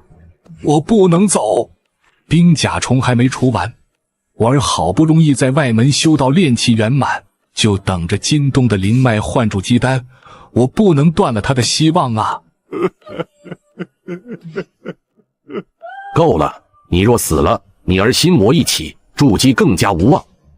陶老，现在我们怎么办？咱谷中灵更夫只有房师兄和刘师兄是2层锋芒诀，其他人都帮不上忙啊。之前2个人还有坚持的希望，现在方师兄倒下了，这该如何是好啊？你们不必太担心，这次灾害猛烈且严重，宗门不会坐视不理，相信内务堂那边很快就会拿出除虫除血的办法。我们再坚持坚持。我们再坚持有什么用？冰甲虫吞吃幼苗不会停，再怎么样也得先赶紧除了虫。是啊，陶老，您就帮我们想想办法吧。现在我们只能指望您了。帮帮我们吧，陶老，您是灵更师，一定会有办法的。是啊，陶老，帮帮我们吧，陶老，帮帮我们吧，帮帮我指望你了。是啊，陶老，帮帮我们吧，陶老，帮帮我们吧，帮帮我指望你了。爷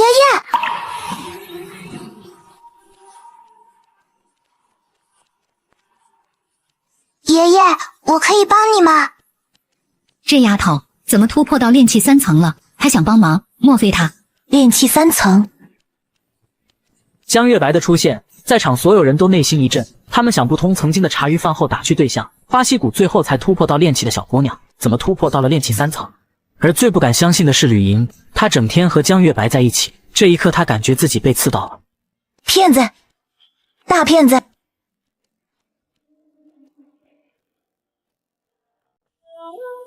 一场突如其来的诡异大雪降临到了天眼宗，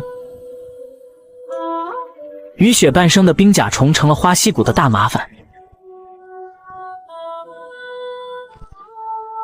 不要动！陶老，您若不愿出手，直说便是，怎能拿个小丫头片子来敷衍我们？是啊，陶老。周围的人也随声附和，虽然被江月白的修为所震撼，但是他们却从来没见过江月白下地干活。怎么，你们信不过老夫？不是信不过陶老您，而是大灾面前，陶老您不能拿我们的命跟子当儿戏啊！爷爷，他们不愿我帮忙便算了，您累了一天，我们回去休息。没大没小，长辈说话，你一个黄毛丫头也敢插嘴？放肆！老夫的人容不得你呵斥。老夫身为灵更师，虽有管理花溪谷之责，但面对如此天灾，根据宗规，老夫当优先保证贵重灵药免于灾祸。即便老夫不帮你们挽救灵脉幼苗，那也无错，谁也没权利指责老夫。爷爷今天真硬气，如果面对贾薇也能这么硬气就好了。听陶丰年这么说，在场的人都低下了头，明显心里有怨不敢言。老夫在花溪谷39载，又何曾做过见死不救的事情？你们若信得过老夫，就让我家白丫头试上一试。她若当真不行，老夫亲自动手助你们渡过此关。郭师弟，你们也别太急，就听陶师兄的吧。宋佩儿深深看了一眼江月白，她也一样不相信江月白已经习得锋芒诀2层，但她又有一丝期待。丫头，爷爷知道你有气，也担心爷爷身体，可你要知道，大灾面前无恩怨。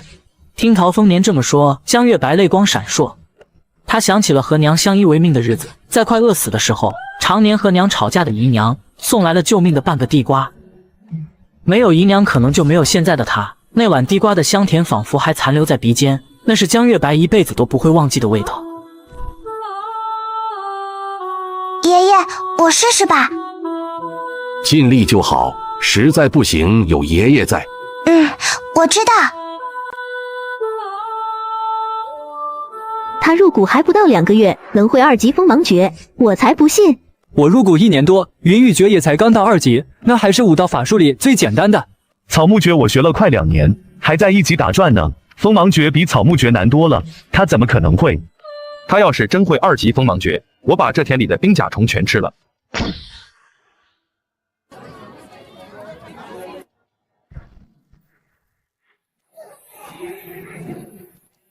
真是2级锋芒诀，比俺成诀还快。他的锋芒诀比我的还要凝实得多。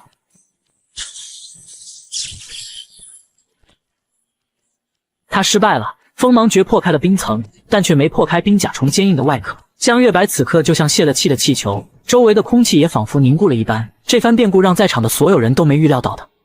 他明明成功施展了2级的锋芒诀啊！2级锋芒诀没错，但他只是炼气3层，还未修炼神识，无法稳固锋芒劈开那些冰甲虫。对呀，我怎么把这个查忘了？炼气4层才能正式开始修炼神识的。此时江月白的眼底都是不服输的倔强，他不想就这样轻易放弃。从翻过9重山脉那一刻起，他就没有任何理由让自己放弃。丫头，爷爷，再试一次。陶丰年顶着巨大压力，目光中没有半分责怪，只有满满的鼓励。他坚信若能成功，那只能是江月白。无论是凌晨3点的挥砍，或是夜半子时的疲惫归来，这丫头所有的努力他都看在了眼里。闭眼，捏诀，脑海中回忆着首次击败灯笼怪的感受，每一次套麻袋所运用的御物法门技巧。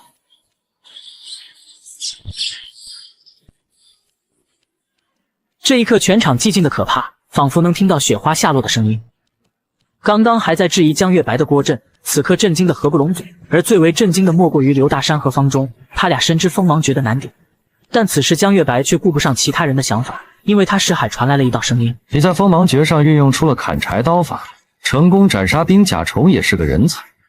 恭喜你误打误撞摸索到了锤炼神识之法。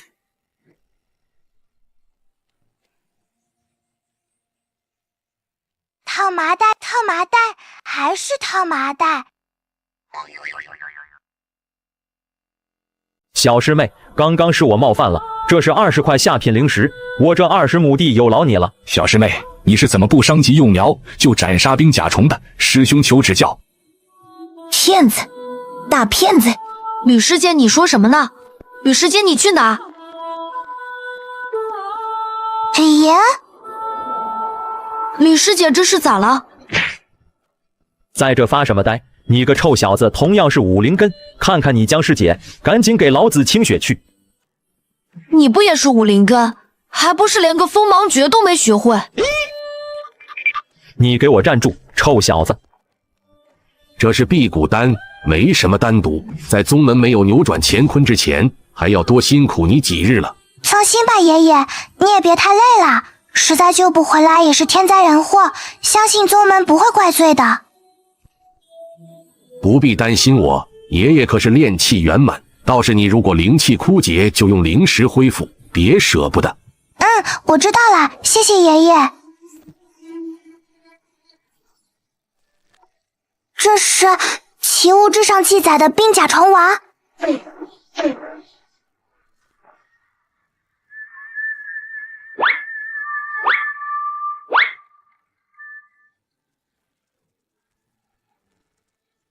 有种别跑，下来单挑啊！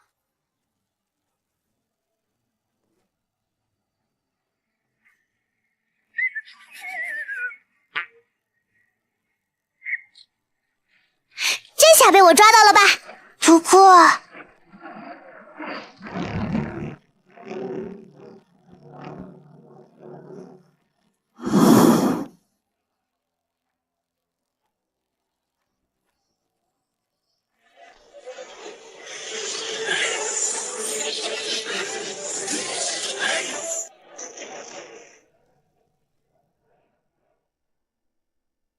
江月白目光被女修吸引，再也无法移开半寸。虽看不清女修样貌，但随手之间乌云溃散，大雪骤停。江月白从没有像现在这般渴望力量。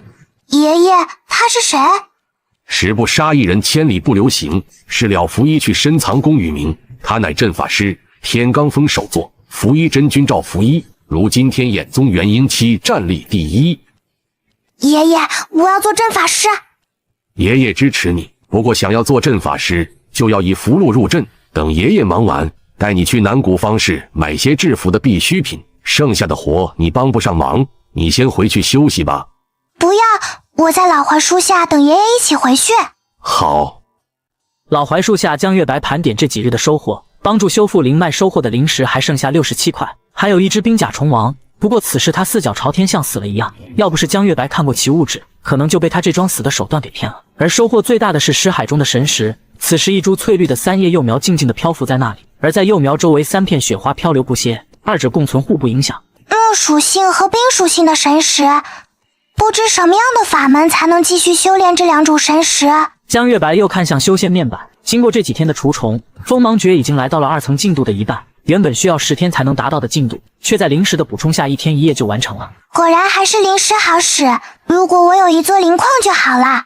其次提升最多的就是砍柴刀法，还差3点就可以晋升到大成，届时就可以激发内劲，凭空伤人。当江月白退出识海，却见吕莹在不远处提着食盒望着他。吕莹，骗子！吕莹，你站住！你为什么说我是骗子啊？你怎么不是骗子了？修为这么高，还装作资质差不如我的样子，亏我天天操心你修炼，担心你被人欺负瞧不起。你根本没把我当朋友，我教导你的时候，你是不是憋着劲儿看我班门弄斧，心里偷偷笑话我？你怎么这么想我？我是有所隐瞒，但我从没笑话过你。你是我在这里的第一个好朋友，你教我护我，我都记在心里。我又没偷鸡摸狗，我努力提升修为，学习法术，难道错了吗？是啊，现在你得意了，你成了花溪谷第一，所有人都巴结你，讨好你，说你是最有希望成为灵更师的人。而我之前一切的努力，在你面前都成了笑话。你努力什么啊？讲法堂课上听3字就打瞌睡，这也不上那也不学，草书院中只看志怪杂谈，叫你跟我一起背书，你推3阻4，你这也叫努力？你好过分，再也不理你了。江师姐，你和吕师姐吵架了吗？小五，需要帮忙吗？我正好闲着，不要你零食。不用了，师父只是叫我把死掉的幼苗拔掉，种上新的。不用拔，我可以帮你救活，交给我吧。江月白仿佛不知疲倦，一家接着一家的帮忙，脑海中始终回想着吕莹的话。你怎么不是骗子了？你根本没把我当朋友，我教导你的时候，你是不是憋着劲儿看我班门弄斧，心里偷偷笑话我？然而下一刻，一阵灵气枯竭感袭来，江月白灵力一时失控，毁了一大片麦苗。灵脉，我的灵脉啊，都被毁了！你怎么搞的？让你帮我修复灵脉，没让你搞破坏啊！毁了我这么多灵脉，你得赔我灵石。我灵气枯竭，也是因为帮你修复幼苗，我未曾向你讨要辛苦钱，你倒要讹我。怎么叫我讹你？你不也免费帮别人了吗？怎么到我这里就要收费，还毁了我的麦苗？我哪里得罪了你不成？你不讲理！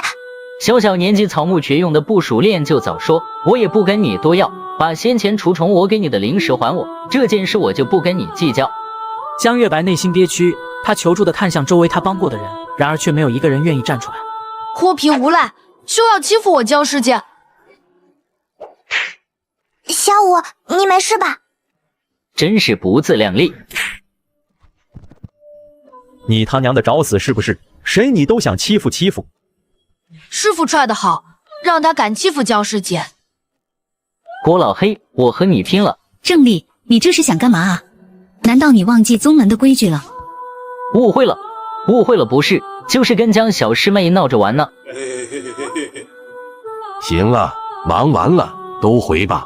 陶老，等一下，这是刚刚江小师妹给我修复幼苗的报酬。做人不能忘恩负义，不能让小师妹出了力还受委屈不是？没错，还有我的灵石，还有我的，不能让小师妹寒心。江月白看着郭震递过来的灵石，只觉一阵扎心刺目，那种强烈的排斥感充斥着他的神经。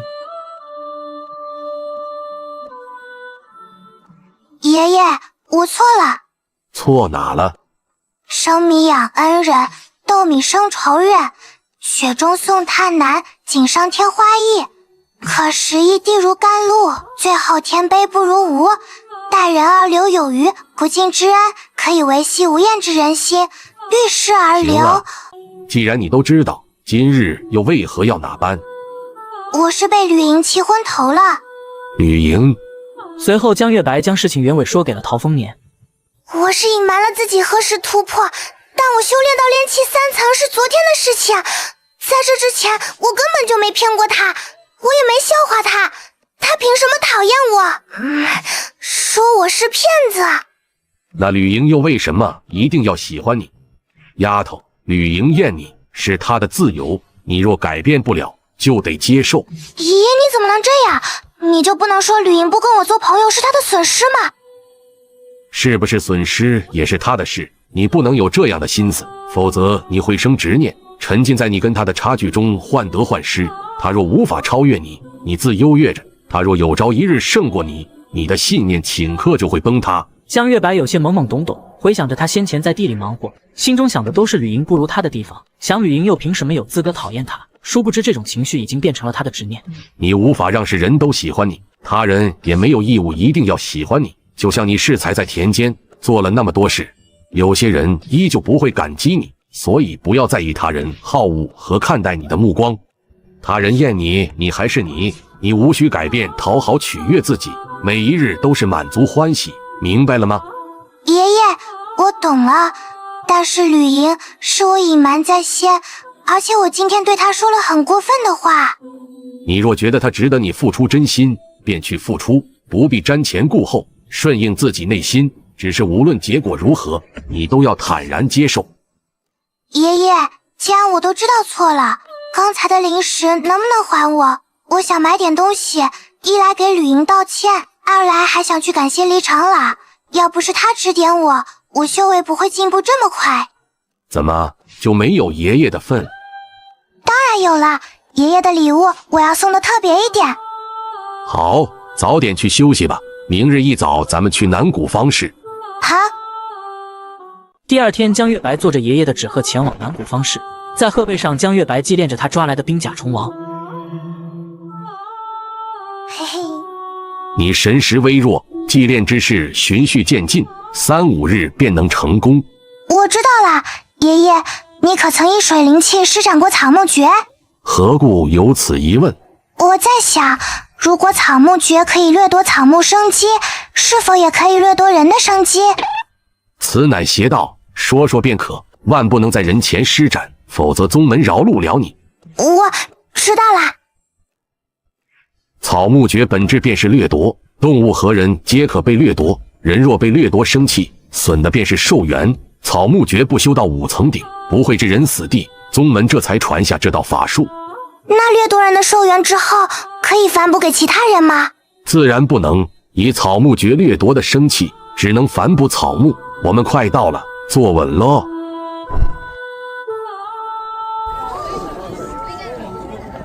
方室内虽安全，但也有宵小之徒，我们需小心些，才不露白，别被人盯上。我知道了，爷爷。这边走，先去给你买身新衣服。新衣服。瞧一瞧，看一看喽，各类法器有类，走过路过别错过哎。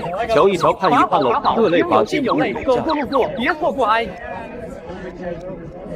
爷爷，这房舍好热闹呀！年末时节都比较清闲，天眼宗弟子年末小考要准备符箓法器，各地门派也腾出手招新，所以方室里活动的人便多些。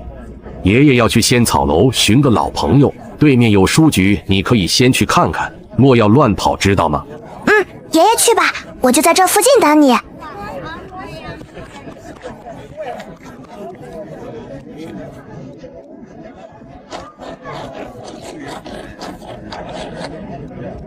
飞河舟是什么？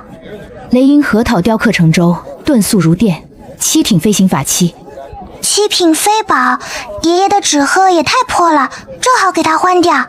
只要解开9道神机锁，当真就送。看着道士的机灵的，老娘在这里半个月，还从未有人挑战成功。3块下品灵石挑战1次，且用时不能超过1刻钟，想清楚再交灵石。解不开，根本解不开，太难了。老杜，我还能不能再撑3年？从你的脉象来看，恐怕很难了。那你就直说，我还能活多久？如果你能静心温养，最多也只剩1年时间。3万贡献点的延寿丹实难凑齐，可若白丫头考上灵更师，宗门就会奖下1颗延寿丹。可是1年时间，白丫头就算有通天手段，也不可能考上灵更师啊。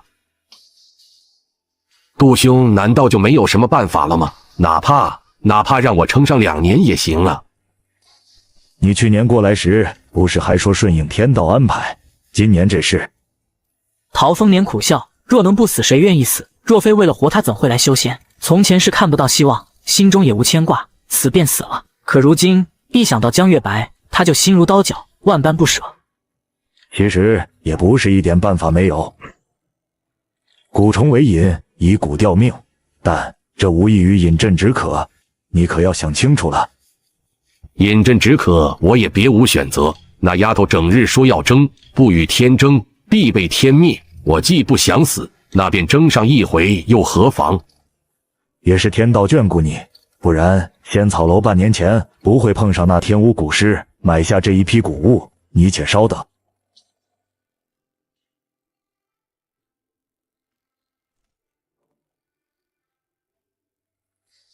这是子母谷，名曰焚心子谷下肚，头3日会精气大增，但3日后开始，每日午时便会承受烈火焚心之苦，需要吸收母花精气才能缓解。此蛊歹毒，不会轻易让受蛊者死亡，至少3年间，蛊虫会压榨中蛊者精气吊命。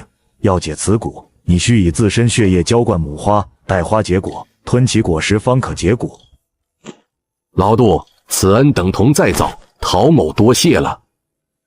陶兄言重了，当年要不是你，我早就坠崖身亡了，还哪会有此时？一切皆是因果造化，别怪我唠叨。一蛊一花，母花万不能失，否则神仙难救。若能找到别的办法，还是别服用蛊虫的好。当陶丰年从仙草楼出来，却不见江月白的影子。往右一看，却见江月白正在忙活着解锁。哎呀，坏了，忘了叮嘱他不要上当了。嘿，解开了。9道神机锁，其他孩童还没拆明白第一件，江月白就把9件全拆完了。我解开了，奖励呢？小娃娃，难道你以前见过这类神机锁？我家3代都是木匠，这神机锁不过是略微复杂的榫卯结构，我2岁就会摆弄了。果然不出我所料，赌对了。拿去玩吧。别看了，7品飞行法宝没错。爷爷，我给你赢了一件飞行法器，你那破纸鹤真的该换掉了。丫头啊，这太贵重了，你得自己留着用。我又不会使，爷爷你就收下吧，我还指着爷爷以后接送我快一些呢。好，爷爷先帮你拿着，等你能使了再还你。那个，打断一下二位，不知这位道友可愿你家小孙女拜我门下？金丹真人，老朽见过金丹真人。在下莫百春，道号无嗔散人，修得傀儡机关术，四方云游无归处。近日心有所感，算到一桩机缘，故而摆下此摊，寻觅良才传我衣钵。陶丰年的内心如遭雷击，刚刚的喜悦一扫而光。他想不到江月白会被金丹真人看中，这可是一场大机缘。即便对方是一介散修，也比在天眼宗当杂役强。况且江月白一直在看五味杂集，十分向往五味山人那般云游四海的日子。可陶丰年早已把江月白当成了自己的孙女，这份情感又怎么可能轻易放手？而一旁莫百春并不着急，他已看出陶丰年的寿元将近，对这次收徒也是信心满满。爷爷，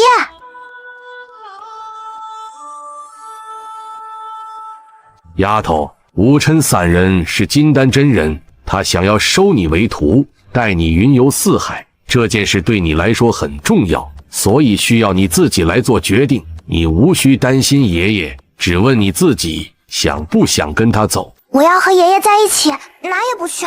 江月白回答的没有一丝犹豫，若是前日他没见过赵福一的挥手撼天，也许今日他可能就答应了，但前提是一定要带上爷爷一起。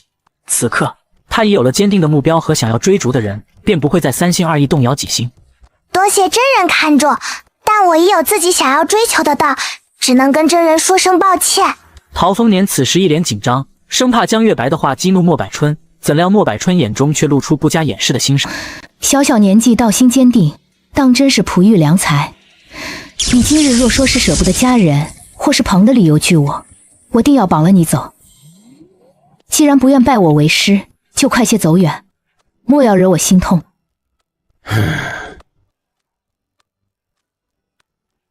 丫头，你真不后悔？为什么要后悔？我又不喜欢当那徒弟。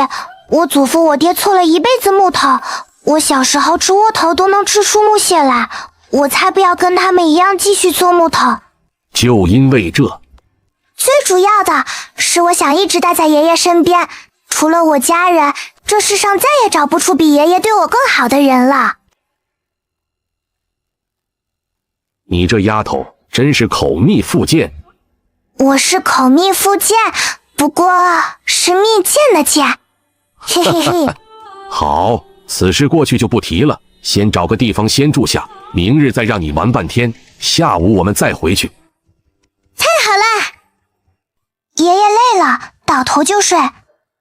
江月白睡不着，在阳台看起了在方氏买来的杂技。当他往下看去，一个熟悉的身影映入了眼帘。洪师兄，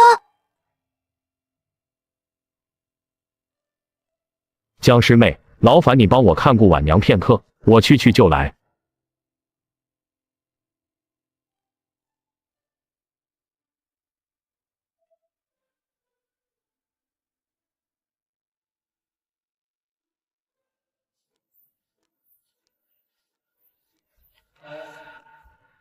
洪师兄，你这是？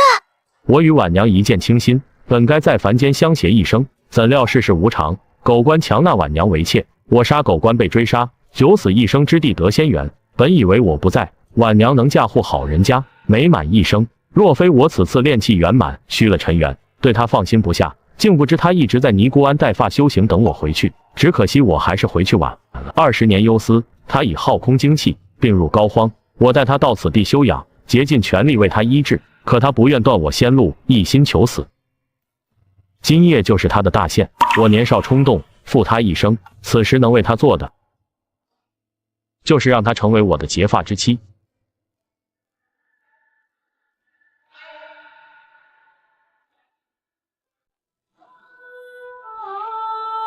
这是怎么了？一大早就说要回去，还如此闷闷不乐。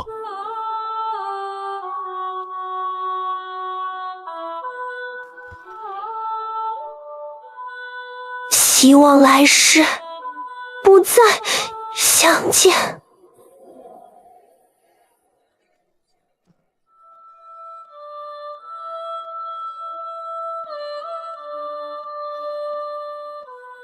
爷爷，你说大道应是有情还是无情？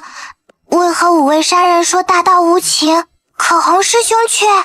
修是修行，炼气只是入门，筑基才算真正入道。要想筑基，必先斩尘缘，尘缘尽了，才能心无挂碍，一往无前。虽不知洪涛遭遇何事，但在爷爷看来，太看重尘缘，一生心魔。爷爷那时也是因心魔难除，筑基失败。昨晚洪师兄虽然伤心欲绝，但他比之前更加坚定，一定会筑基成功的。回去的路上，江月白继续祭炼冰甲虫王。在祭炼这一次，以他现在的神识威能，可以召唤催动一次冰甲防御或冰冻攻击。而陶丰年同样祭炼着7品飞河舟。有些不对劲。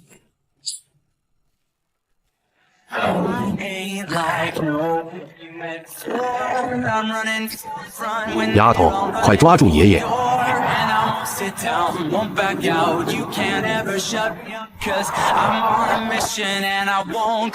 爷，你会死的！你见过几个摔死的修仙者？抓稳了！爷爷。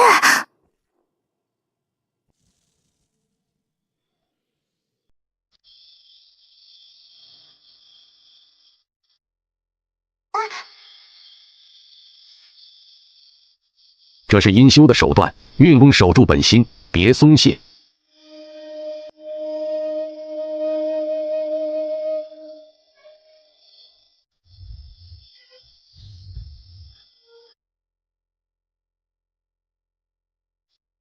两位道友，你们劫道应是为财，老夫将身上东西尽数给你们就是，没必要伤人性命。劫道这么多次，还是头一回见到你这么上道的。把身上东西都交出来，放你们走也无妨。老夫身上财物都在这里，待我们走得足够远，此阵自行消散。等一下，把他的也交出来。一番心理挣扎过后，江月白咬着牙将自己的储物袋扔在了地上，却是紧紧搂着爷爷交给他的木盒。虽然爷爷没有说里面是什么，但爷爷睡觉都抱着它，一定是非常贵重的东西。木盒也放下。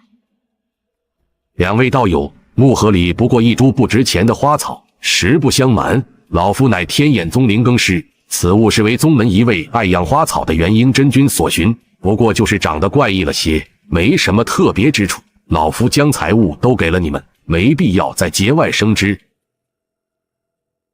废话少说，叫你交就赶快交，不然老子砍了你喂狼！盒子里装的是他的命，陶丰年当然不会交出去。老头，你莫不是耍我们啊？故意给我们些破烂？其实真正值钱的是那株花，对吗？既然你们执意想要，那便给你们。待在镇里，别出去。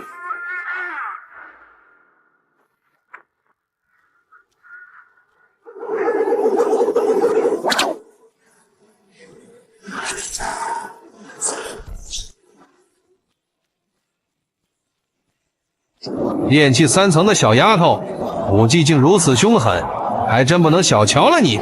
哥哥放心，你和妖狼只管对付老大，我来对付这个小的。丫头，待着别动，爷爷应付得了。你个老棺材瓤子，还挺够劲儿。如果这样呢？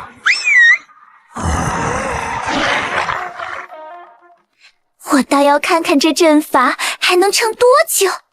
江月白，冷静下来，对方是炼气7层，硬碰硬根本不是他对手。爷爷给的柴刀中已存99道锋芒诀，可斩炼气后期，冰甲虫王已祭炼完成，也可全力催动一次。如今砍柴刀法已大成，如果谋划得当，也不是没有机会，也只能赌一把了。用符箓提升能力，只要谋划得当，也不是一点机会没有。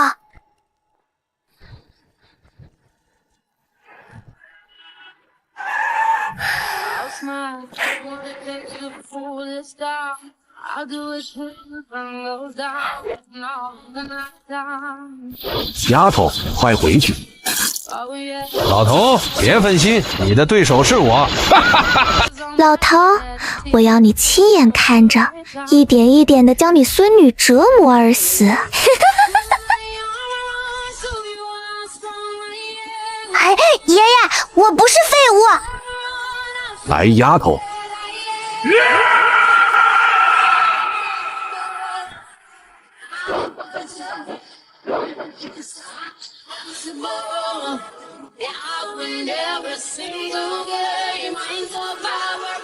哎呀，真是可怜啊！别担心，我这就送你上路。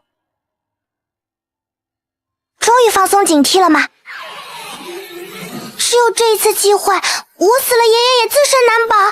娘说过，只要还有一口气，就要死命的争。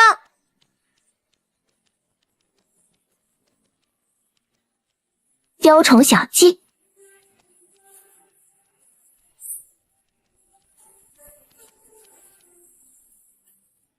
想让我们死，你们也别想活。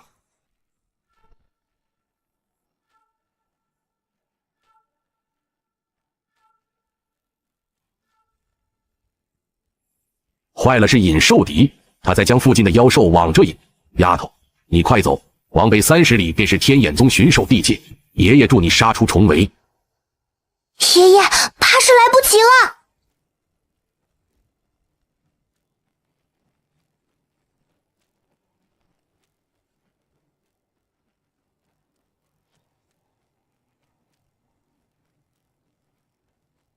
丫头，站我后面躲好了。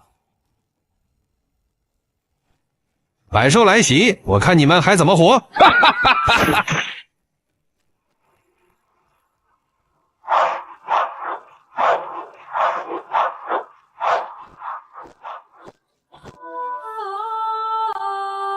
厉害！小家伙又见面了，看来你我真是有缘啊！房氏的结丹前辈，我果然没看错，炼气3层就能把炼气7层一击必杀。聪明又有胆识，妙哉妙哉！莫百春的目光火热，仿佛想一口就把江月白给吃掉。反观陶丰年却是神色黯然。陶某多谢吴琛前辈出手搭救。无妨，我为这丫头不为你。怎么样，小娃娃，我这傀儡木偶好玩吧？大道万千，你才亏得一角。早早决定方向，以后定要后悔的。若不是我盘算一夜，始终放不下你，今日未必能及时搭救。所以做我徒弟之时，你要不要再想想？只要你答应拜我为师，我这傀儡木偶就送给你。只要玉符在手，结丹之下都难伤你性命。怎么样？莫百春像个拿糖骗小孩的恶人，陶丰年却只能眼睁睁地看着，无可奈何。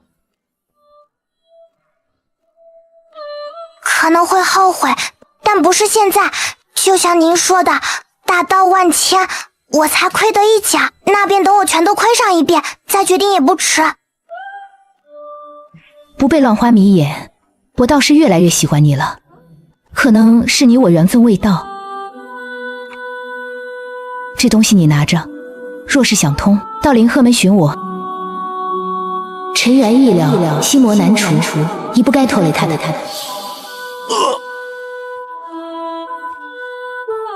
爷，你怎么了？爷爷没事，这里不安全，我们收拾一下，尽快离开这。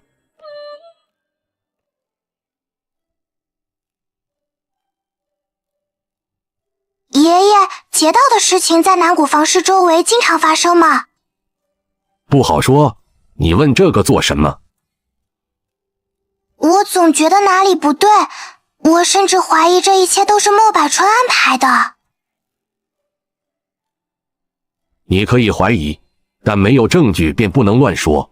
不管怎么样，他救了我们是事实，没有强行带走你，说明他不是强横霸道的人。反正我就是不喜欢他。就当是结个善缘吧，日后你若在天眼宗待不下去，也好有条退路。哇，足足有280块灵石，好多啊！小孩子真好啊，280块，连炼制延寿丹的一株灵草都买不起。爷爷，你快把灵石收起来，别被人看到了。作为并肩作战的道友，战利品平分是规矩。道友？是啊，你今日能斩杀那黑衣女修，着实让爷爷没想到。是爷爷平日太小瞧你，今后不会了，江道友。谢谢爷爷。灵石和丹药分完后，就剩下送温暖二人组的武器和功法。这乱魂砂对应此熏，只有一曲，不入品算是秘术类。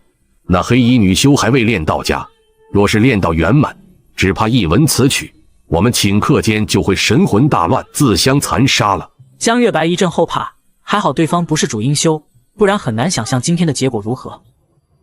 这断水三刀是上品武技，虽只有3招，但压制力极强。我的锁镰是8品法器，却被他9品大刀震裂，可见此武技的厉害。这熏是9品法器，有扰乱神识和心神之效，留着防身。这大刀笨重，你先用着，爷爷回头给你换把轻巧的。那把柴刀确实配不上你了。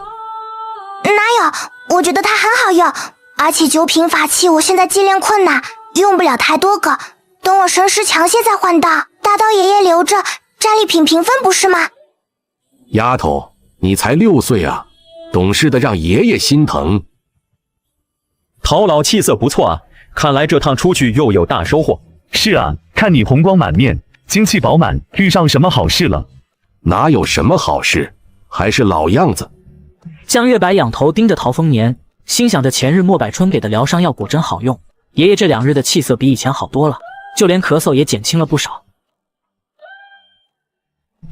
这是子母谷，名曰焚心，子谷下肚，头3日会精气大增。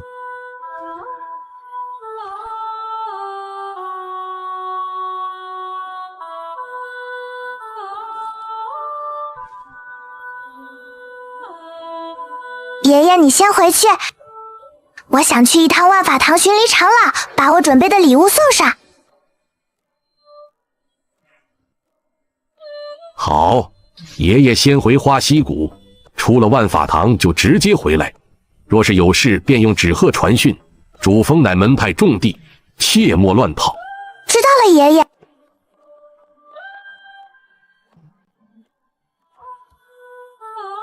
但3日后开始，每日5时便会承受烈火焚心之苦，需要吸收母花精气才能缓解。此蛊歹毒，不会轻易让受蛊者死亡，至少3年间。杜师兄，你这急匆匆的是去哪？还不是那里九川仍不死心，想要修复他那破损的本命法宝，又找我要炼气的书，我才去给送了一趟，结果人还没在，叫我白跑，欺人太甚。他也是个可怜人，当年冥海鬼潮碎了本命法宝，临门一脚却结因无望。若非如此，他早该如祖师陆行云那般一飞冲天了。得了吧，若不是蒲一真君极力举荐留他在万法堂，以他现在这样，早就被派去驻守矿场秘境了。师兄慎言啊，你说李九川无妨，有些话传到蒲一真君那可不好。本命法宝碎裂，那是要命的事情。原来李长老是因此才结因无望的。李长老，跟我来吧。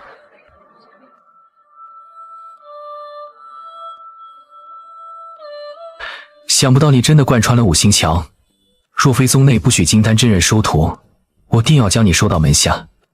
不过我倒是有调动杂役之权，你可愿到我这里来，随我一起钻研5行之道？算了，我自己都泥菩萨过奖，你跟着我无甚前途。今后你若是在修炼上有疑惑，可随时来寻我，在我还有余力时，我会尽力指点你。李长老，您的本命法宝当真没办法修好了吗？我的本命法宝乃是根据5味山人杂技中零散记录设计，没有完整的炼制手段。我想当今除了5味山人，无人再有办法帮我修复。那就不能换一个吗？本命法宝与金丹神辉相连，如何换得？除非什么？碎丹重修。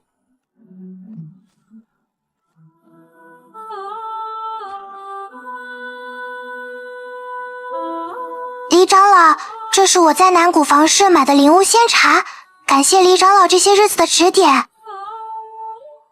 好，正好我也有一些东西要交给你。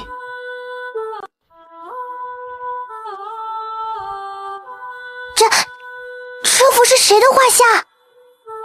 右边挂的是5位山人，左边挂的则是天眼宗祖师陆星云。这2位是我一生最敬佩的人。原来那天的仙女姐姐。受不了，受不了啊！我马上就得飞升去了。就是天眼宗祖师，可又不对啊！爷爷说陆行云已经飞升上万年了呀，难道只是长得相似？看得这么入迷，你也很敬佩陆祖师吧？这些都是我编撰的，关于低阶5行法术运转原理的，还有这一套5味杂集，现存世的所有都在这里，这些都送与你。多谢李长老，您真的是特别好的人。不必客气，若是没有你们的尊敬，恐怕我早已惶惶不可终日。哒哒哒，啦啦啦，哒哒哒，啦啦啦。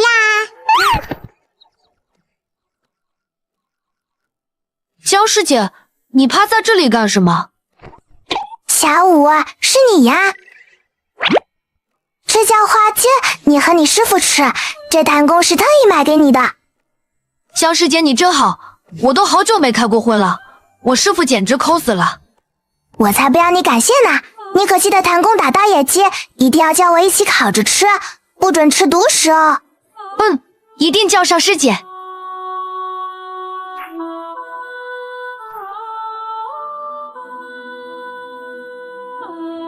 修炼了这么久，青木宫才入门，你还想我夸你不成？我也不指望你一下就能修成个2层的法术出来，但你好歹也努力行吗？我看这讲法堂你就别去了，去了也是浪费时间。吕莹满心欢喜的青木宫突破入门，换来的却是宋佩儿的冷嘲热讽。即便她是花溪谷第2个修成法术的小童，却没能换来半句夸奖和鼓励。吕莹，你怎么了？吕莹，你等一下。对不起，那日是我说话太难听，伤了你的心，我跟你道歉。这玉菜是我专门为你挑的，奶玉生香，提神醒目，给你赔礼道歉，你就原谅我好不好？谁要你的赔礼？我才不要你可怜。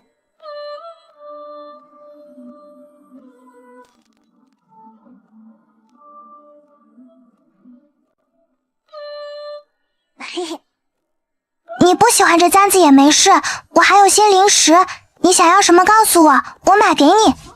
我要你消失，永远别再出现在我面前。我到底做错了什么？你就这么讨厌我？对呀，我就是很讨厌你，讨厌你惺惺作态的施舍我、可怜我，在我面前彰显你的了不起，让所有人都拿你跟我比。你难道就不是吗？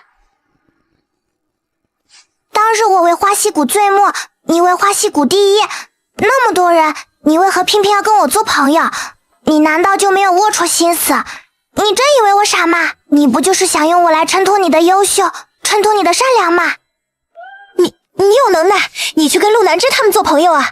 你看他们瞧不瞧得起你一个杂役？你瞧不起我，便觉得所有人都瞧不起我了吗？没想到你是这种人，我真是看错你了。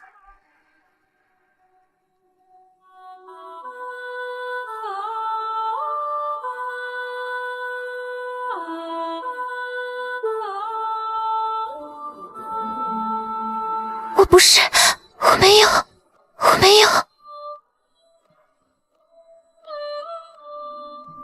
老头，你这是不给我面子，还是不把我阿姐和林长老放在眼里？我不过出去几天，你就把我20亩灵田全荒了。前几日的雪灾实在太大了，老夫也是无可奈何啊。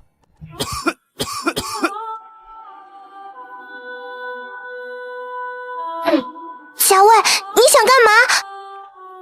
江月白想不明白，为什么中午的时候爷爷还是红光满面，此时却变得如此憔悴，一定是这个贾卫在欺负爷爷。白丫头，回屋去，这里没你的事。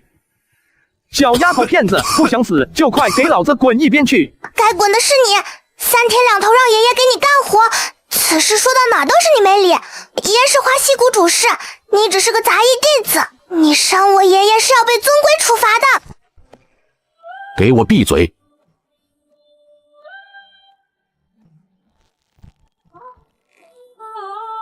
小丫头片子不听话，就要好好的管教，别到时候在外面怎么死的都不知道。这丫头是被我娇惯的厉害了。贾师弟容我休息片刻，你那20亩地，我3日内必会重新开垦好，种下新的灵植。就给你2日，还有这包难伺候的种子，你也一并种下。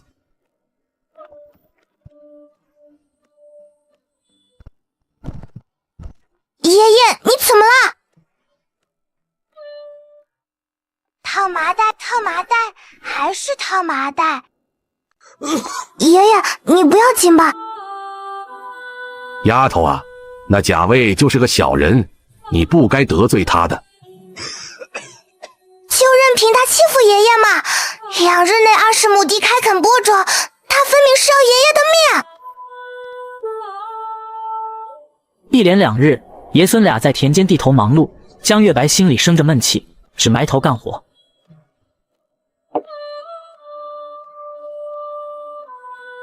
今日你要去讲法堂吗？爷爷送你去。不用了，爷爷休息吧。江月白头也不回的离开了，只剩下陶丰年孤寂的坐在那里。他不是怕死，他只是想活下去，尤其是江月白的出现。傍晚时分，早就备好饭菜的陶丰年却迟迟不见江月白回来。坏了！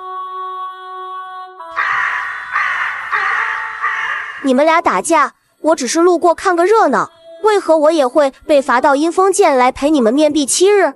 我冤枉啊！抱歉，连累你了。你若直接告诉我水生变的诀窍，我不会情急之下对你出手。凭什么你问我就要说？我心情不好，不想说行不行？而且你耽误我上符箓课，难道就没有一句道歉吗？对不起，今日是我不对。最气的是李长老，昨日还跟我有说有笑，今日就不留情面的罚人。就是整个讲法堂那么多师叔和长老，就属他最喜欢把人罚到阴风剑面壁。我这都第3次了。不过这次有你们2个，我反倒不急了。你好像还挺高兴。那当然了，我一个人在这里，竟担心有人趁着我被罚偷着修炼。这下大家都在这了，谁也别想着偷偷努力，嘿嘿。此时的谢景山已经闭关到了和江月白同阶的炼气3层，而陆南之则是已经到了炼气4层。江月白，你掏书作甚？看书呀，怎么了？我们2个都没有看，你也不许看。你们这2个老六，非被你们卷死不可。请教师妹，此句是何意？陆南之的突然请教让江月白一惊，陆南之可是这一届的天之骄子，竟会向他一个杂役来请教问题。是我问错了什么吗？陆南之，你就不会瞧不起我吗？我是个杂役弟子，而你是内门天骄。我能在内门，是因为上天恩赐灵体，并非我自身能力，所以我并不觉得自己多优越。若你我互换身份，只怕你比我成就更高。你想捧杀我？这是事实。若非如此，李长老又怎会叫我向你请教水生鞭之法？李长老苦心我明白，他是怕我自恃灵体，目中无人，便要我明白人外有人，也是怕你因资质自轻，便要我拉你心。今日罚你我一起面壁，怕也是他故意为之。你怎么会这么通透？江月白没想到陆南之会有如此深的见解，跟他比起来，自己简直是不通人心。修仙家族出身的弟子，比我通透者比比皆是，无他，唯生死间领悟耳。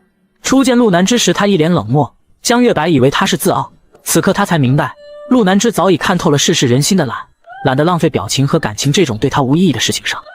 陆师姐，先前是我过分了，也是我有些急躁了，对你贸然出手实在抱歉。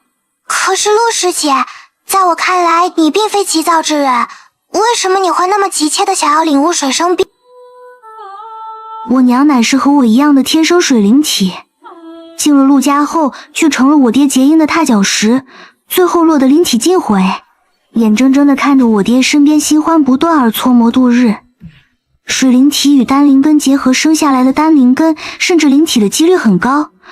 我娘就这样被困在深宅中，为陆家生下一个又一个资质绝佳的孩子，而我就是同我娘一样的水灵体，出生便被定下了娃娃亲，只待我结丹之时，成为2大家族维系关系的棋子，步入我娘的后尘。所以我要修得杀伐道，斩断这孽缘，逆天改命。江月白瞳孔震动，原来每个人背后都有辛酸苦楚，逆天而争之人从来不止他一个，每个人都在对抗天命，都在努力地摆脱命运束缚。陆师姐，其实水生冰之法，我也是误打误撞摸到门槛，还不知道如何运用，我只能把我知道的告诉你。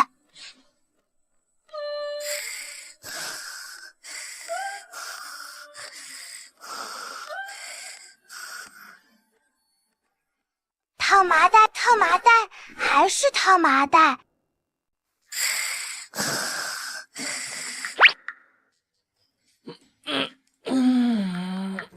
我怎么睡着了？坏了！水花冰原来是这样。适才我通读此书，也有几处不解，也帮我看看呗。就是这里。此段诗意，你对比17页第3句，自然就会明白。17页，我看看。原来如此。你怎么知道在17页？因为你手上这本我已经全背下来了。书都没背下来，就不要来打扰我和陆师姐。不就是背书吗？背，往死里背，我一定要超越你。江月白，你又砍树做什么？坐上海桌练字啊。连木匠你都会。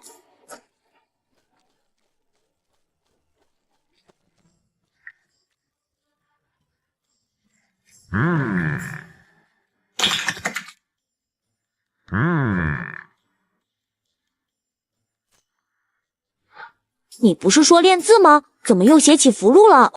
别吵，我在学制服。江月白，你都不休息的吗？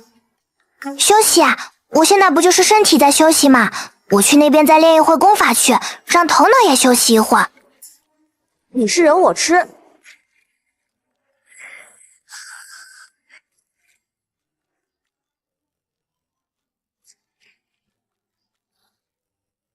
江月白，你够了吧？陆南枝都扛不住睡了，你怎么还这么有精神？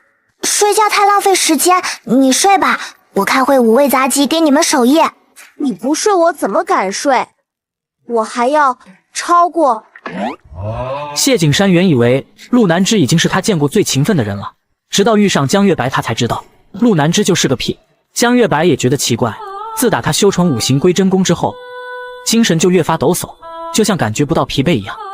五色莲台，自成空间，原来五味善人的法宝这么厉害，难怪李长老无法修复。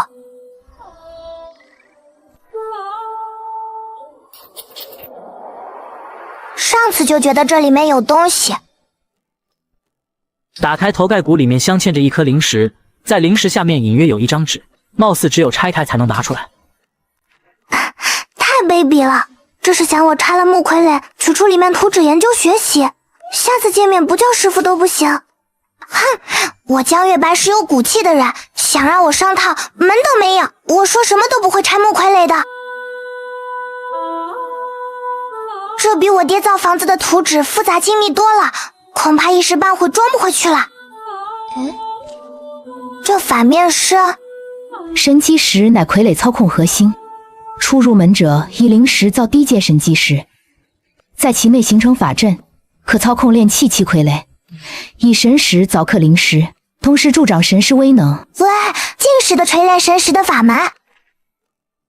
不行，灵石太贵重了。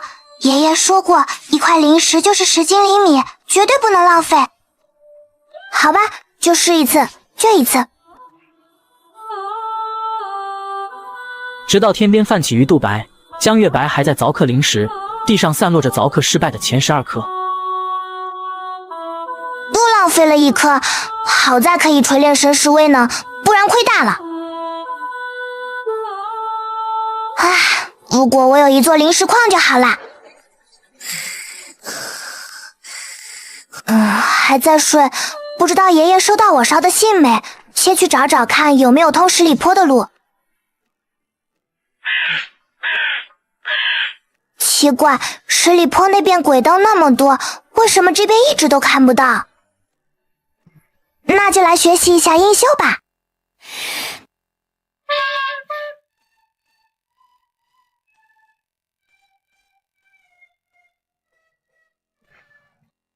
我吹响了，我实在是太有音乐天赋了。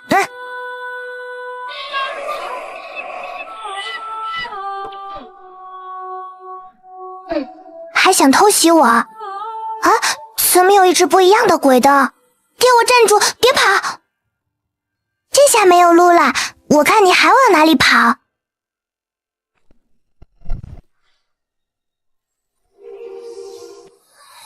血见得多了，最不喜红色。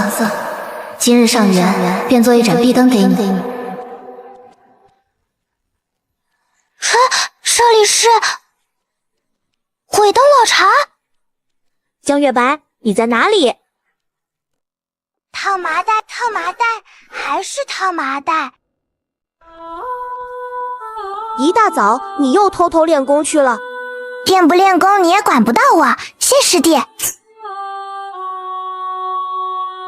我现在也是炼气3层，你凭什么还喊我师弟？因为我比你先突破啊！江月白，你给我站住！你给我说清楚！只见精美的桌子上摆放着精致的香炉供烛，陆南枝端正盘坐桌前，以净尘术3清其身。他这是在做什么？大家族的臭规矩，每日晨起一套仪式，头可断血可留，人前礼仪不可丢。你每天这样不累吗？此乃陆氏家规，我从小到大都是如此，习惯了。不喜欢就不要遵守了，你现在又不在陆家。你怎么没这些家规？整天跟个浪荡子一样。我家不兴这些臭规矩，况且我家也不是修仙世家，涵养要靠平日为人处事，这些都是假把式。对于谢景山的出身，江月白和陆南之都不太了解，他不愿细说，两人也不便多问。不是我进来之前才偷偷吃了辟谷丹，能顶到明日。不愧是二进宫，都有经验了。那如果不是你啊？是我。陆师姐，你在我心里高雅的形象全崩塌了，原来仙女也会饿到豆子价。江月白大笑不止，谢景山用力憋着不敢多笑，他是亲眼见过陆南之的惊人饭量。筑基之前无法辟谷，饥饿乃是人之常情，有何好笑？好，我不笑了，我带你吃饭去。哪里有饭？你藏吃的了？那倒没有，但我知道一条路，或许可以回花溪谷。我爷爷可是灵工师，灵米管够。可我们正在受罚，私自逃离不合规矩吧？那你就在这待着吧，我俩先去了。你等等，我也去。自打知道江月白被罚阴风见面壁，陶丰年整日茶饭不思，无精打采。白丫头最喜欢吃灵米了，现在一定很饿吧？爷爷，你在哪？爷爷。哎，晚辈陆南之见过陶老。你们好。爷爷，快烧饭去，我们快饿死了。嘿嘿，多烧点饭，最好来上一桶。你是饭桶吗？一桶你吃得完？我是替陆南之要的。陆师姐那么小，怎么可能吃那么多？一会你就知道了。别瞎掰了，你这个丹火灵根，赶紧去烧火。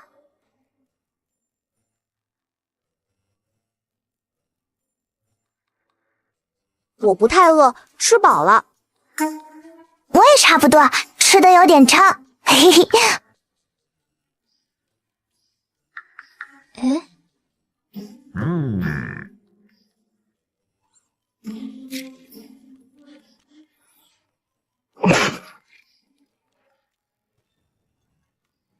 传言天生灵体者饭量惊人，果然是真的。丫头，给你们带的饭团和肉，足够支撑你们剩下的几天。若是无事，还是不要偷溜出来好。放心吧，爷爷，我们有分菜。那个，今日陶老实在不妥，还让陶老破费，这点零食还望陶老收下，聊表心意。陆南之，你这是瞧不起我？我并非此意，只是我实在是吃的多了。你废话真多，零食收起来，赶紧走。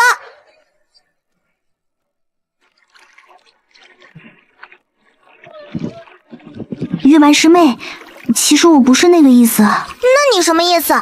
为什么谢景山不给我零食，偏偏你要给？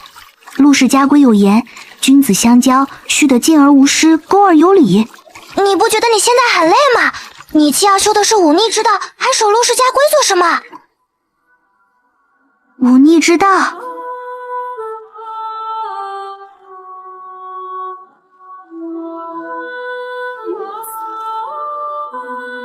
完了完了，陆氏子弟个个端正文雅，何曾这般狼狈过？月白师妹，你这是做什么？你是不是从小就没这么脏过？现在你一身泥巴，你又觉得如何？从小你就被灌输陆氏家规，既然你已经决定不再走你娘的老路，不再遵循，又当如何？真正困住你的，难道不是你自己吗？是啊，既不愿听从安排，不愿走娘的旧路，可不就是忤逆吗？比起杀伐之道，忤逆更加贴切。什么狗屁的规矩，统统滚开吧！既要忤逆，便忤逆到底。谢谢你，月白师妹。你能想通太好啦！排山倒海，套麻袋，套麻袋，还是套麻袋。我陆南之今后再也不守陆氏家规，只以本心行事。我江月白和陆南之、谢景山以后也是最好的朋友。在江月白心中，陆南之就像邻家姐姐，谢景山像的弟弟。这一刻的他有些想家了。谢景山，你是为什么要修仙的？我跟我爹打赌，要世事人先，绝不落于人后，百年修成地灵界第一剑仙。要是修不成呢？修不成，回家看铺子。然而在前几晚还卷天卷地的江月白，今晚却早早的睡下了。你要是困了，也去睡吧。今晚我来守夜。陆南之从入门那天起就生人勿近，没人见他笑过，而这座冰山却在今晚融化了。这一切都归功于江月白，这也让谢景山想起母亲常对他说的话：与人相交，真诚二字足矣。到了深夜，却发生一件怪事。谢景山，你快来看看小白。小白，你去哪？林惊月，你为什么要骗我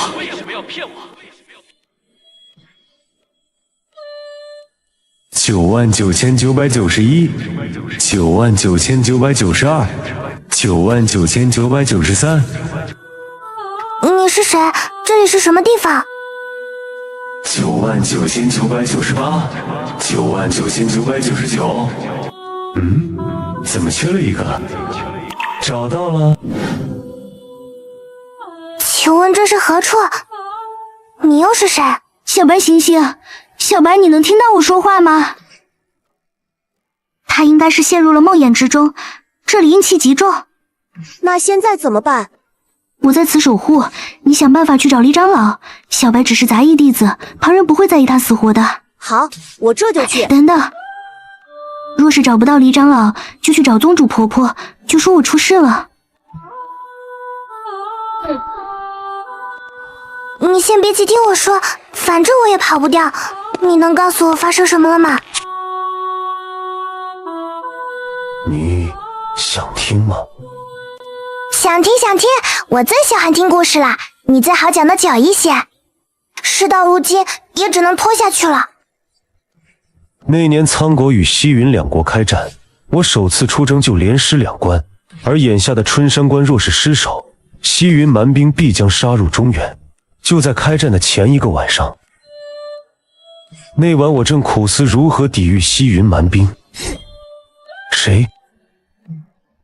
林惊月，不要声张，我是来助你抵御西云蛮族的。林惊月，云国不败女战神，云国在他的谋策下已然压我苍国一头，而今夜却偷偷潜入我营帐，说要帮我抵御西云蛮族。我被他说服了，那一战我们大获全胜。林惊月，虽然此战我要谢你，但春山关已经稳固，你便把命留在此处吧。西云蛮兵士气锐减，这是乘胜追击的好时候。你若在死地设伏，可再夺1关。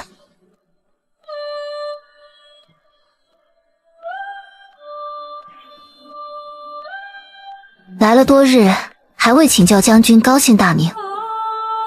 我叫叶时明。人闲桂花落，夜静春山空。月出惊山鸟，时鸣春涧中。那是第一次有人如此解读我的名字。年少母爱，芳心暗许。那晚红烛剪影，春意绵绵，明知大逆不道，但我心中真的好欢喜。血见得多了，最不喜红色。今日上元，便做一盏壁灯给你。只是月有盈亏期，人有分别时。来年春日，我必10里红妆上门求娶，一定要等我。嫁你绝无可能，我绝不放手。好啊，苍国10万将士为礼，我准你入赘。有美人兮，见之不忘；一日不见兮，思之如狂。云国女将，不败战神，难不成是5位山人？而当我得胜而归，父母却因我放虎归山，双双惨死。偌大的府邸只剩我一人，骨气凋零。套麻袋，还是套麻袋。父母离去，朝堂猜忌，而我只能把所有倾诉寄托在那上百封有去无回的信件上。1年后，苍云两国开战，我也终于收到了回信。信上只有2句话：春草已芳菲，郎君入赘否？那时我对苍国早已没了留恋。当我满心欢喜率兵出征，准备降了云国，可林京月为什么要骗我？林京月，你出来见我！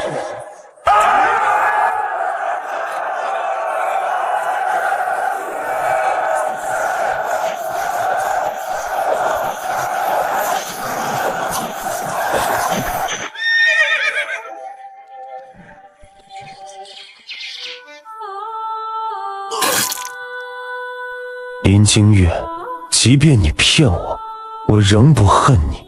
我愧对天子百姓，愧对宗族亲人，但我唯独没有父母。林京月已经死了，想找他就随他去吧。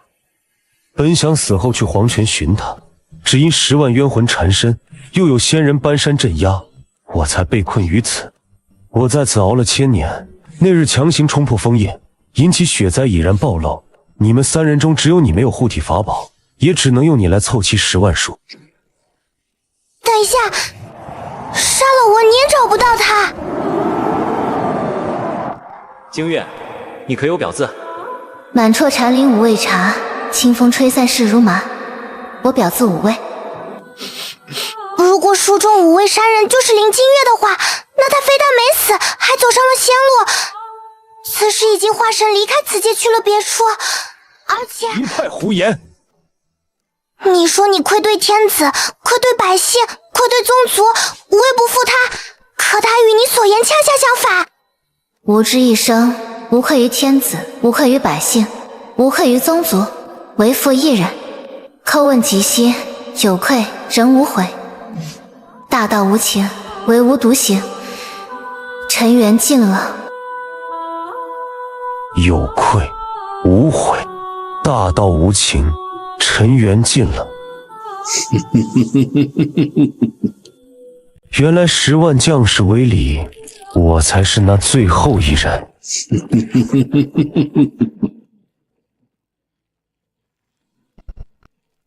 陆师姐，此地危险，先离开再说。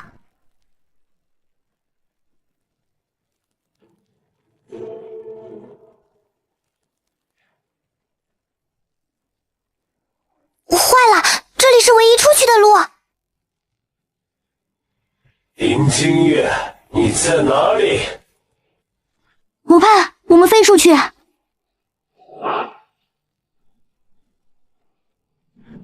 你逃不掉的。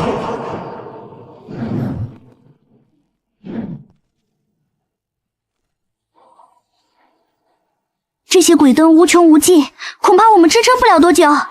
突然，江月白仿佛想到了什么。江月白识海空间内围绕着麦苗的冰属性神石骤然消融。当江月白的冰属性神石与陆南之的水灵盾融合，一瞬间水盾变成了冰盾，防御力倍增。在江月白的冰神石引导下，陆南之一瞬明悟了水生冰，体内正发生着翻天覆地的变化。逃不掉！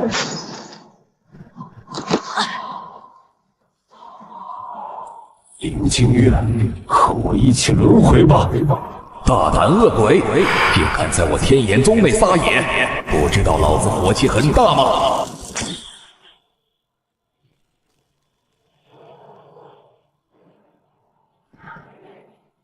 苍火老二，给我让开！好不容易有个露脸的机会，这你也抢？林光寒，你是不是瞧不起我？我又何时瞧得起你？我看你是右手痒了，来这！你们2个够了。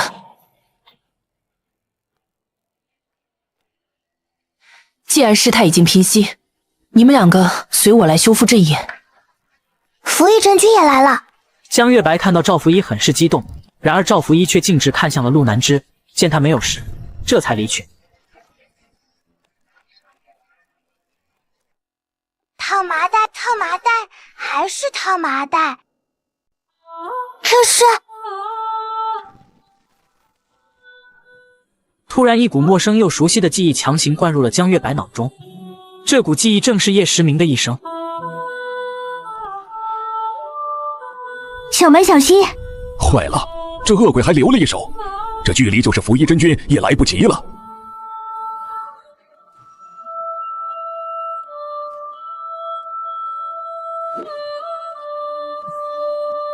竟是疾风剑意，可这小子明明是丹火灵根，怎么会？宗主大殿外，江月白独自跪在广场上，因为他是杂役弟子，所以不得入内殿。此刻他正在识海空间探查这几日的收获。宫灯还在，之前异动差点被叶时明夺舍，估计是叶时明搞的鬼。等这边完事，得去藏书阁找几本防夺舍的书，以防万一。江月白又看向石碑，这几天五行功法多少都有提升，但最扎眼的是阴修功法乱魂杀。明明10点就可以晋升，为啥5000点了还是未入门？江月白一时搞不懂，然而接着向下看去，他似乎懂了。大成期的燎原百枪诀，这是叶时明的本命武器，莫非是叶时明没有多少成功，却把记忆灌输给了我？这也让我间接性的学会了他的绝学。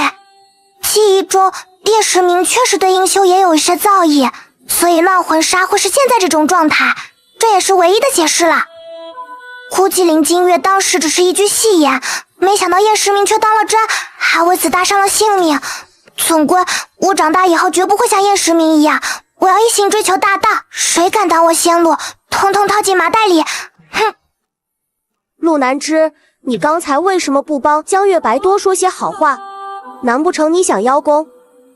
我就事论事，并无偏颇。至于宗主怎么评判，是他的问题。小白心气高，要的是尊重和光明正大，你最好不要动歪心思，别让他讨厌你。你怎么知道我在想什么？人分3、6、9等，修真界亦是如此。在符衣真君眼里，根本就注意不到小白。阴风剑的大阵一直是符衣真君在维护，而这次的事却是小白发现后将恶鬼引出。我将事情揽在身上，符衣真君哪怕不高兴也不会拿我怎么样。而小白一直想拜符衣真君为师，难道你希望符衣真君厌弃小白吗？刚刚苍火真君和光寒剑君都想收你为徒，我知道你想求他们一并收了小白，但你想过小白怎么想了没有？他有自己的目标，我们作为朋友只需尊重和鼓励便可。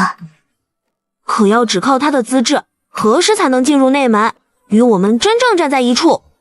这一天不会太晚，终有一日他会光芒万丈，你我要做的便是和他一起努力，将来别被他甩得太远。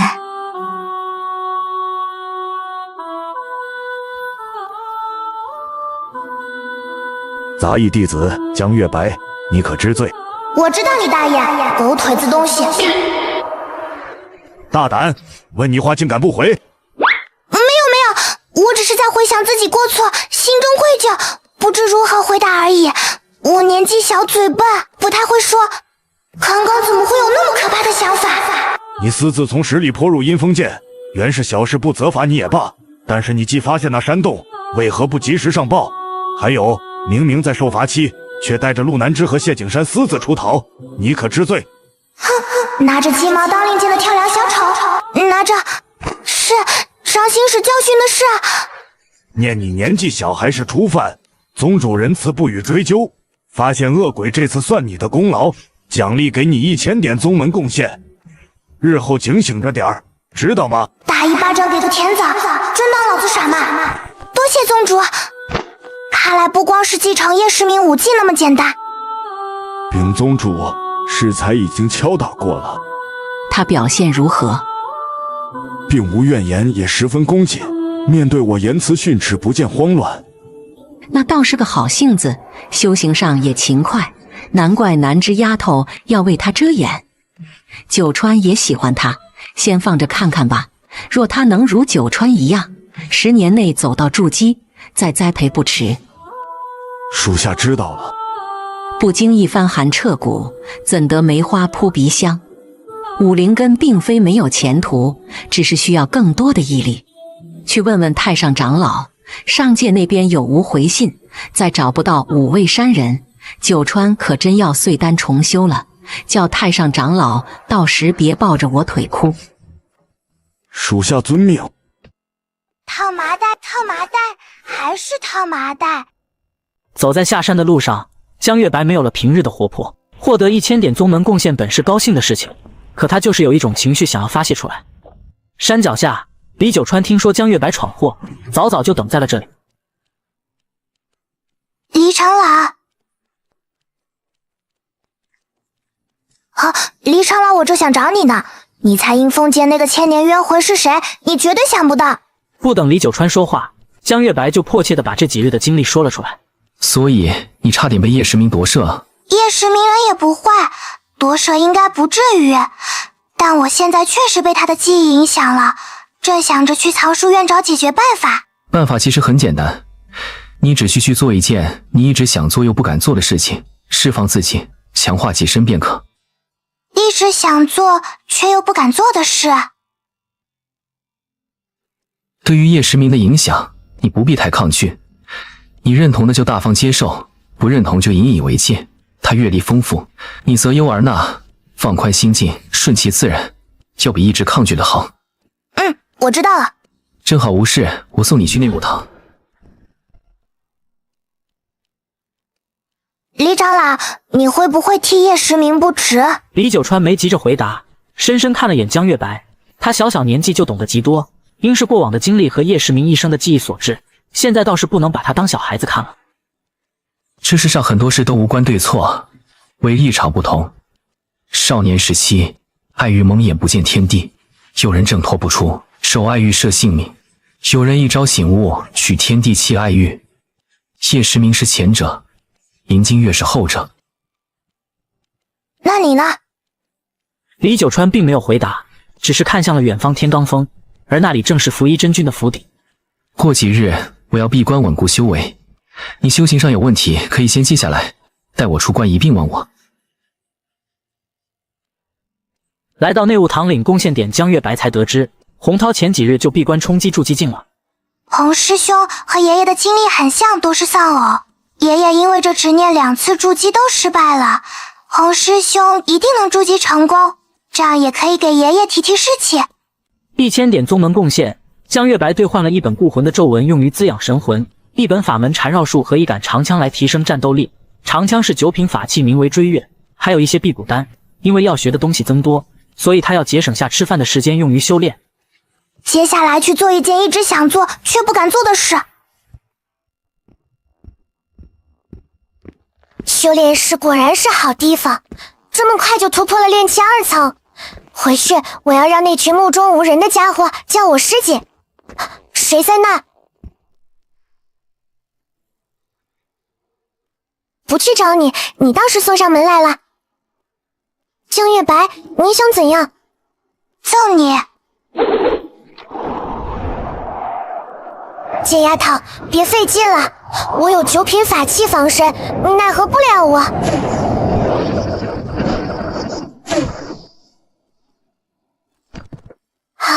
江月白，你敢这样对我，我会把今天的事告诉我老祖，让他收拾你。还有力气骂人，还想再来一次？别打我不骂了。别以为就你有靠山，我也有。知道天眼泽祖师姓什么吗？姓陆，内门陆南之，知道吗？陆氏天骄，我闺中密友。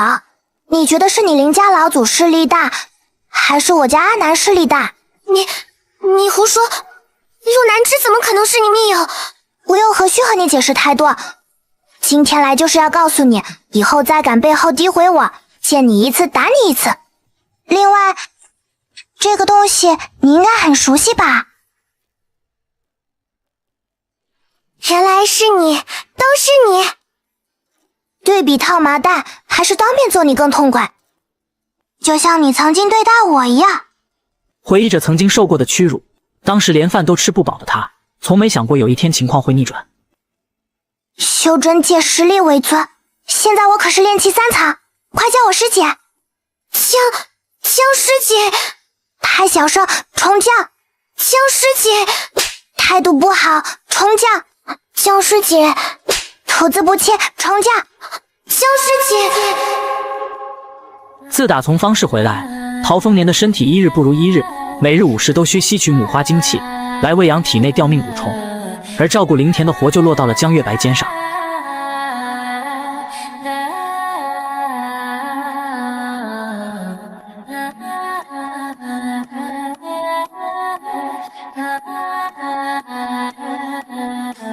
套麻袋，套麻袋，还是套麻袋。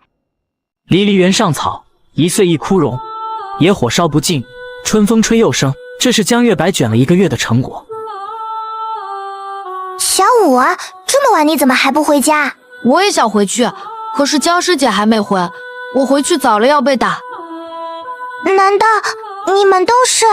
在地里整整卷了1个月的江月白，早已成了花溪谷的学习标杆，这也使得其他学徒苦不堪言。而刚到林田的陶丰年也被眼前一幕吓到了。这丫头到底做了什么？别人的地还没有发芽，而江月白种的地却已达到了幼苗期，而且个个灵光十足。我看你把自己也种到灵田里算了。爷爷，你看，我画出了9品符箓，我制服入门了。还有我的5行功法和神识都突破了，就是武技差了点，太忙了没时间练。听着江月白的进步，陶丰年内心甚是宽慰。如今的江月白一心求道，没有了初见时的油嘴滑舌，而陶丰年也早已把她当成了自己的孙女。行了，先跟爷爷回家。你怕是都忘了，今日是你7岁生辰，陆南之和谢景山传了纸贺信给你，回家看看吧。好耶！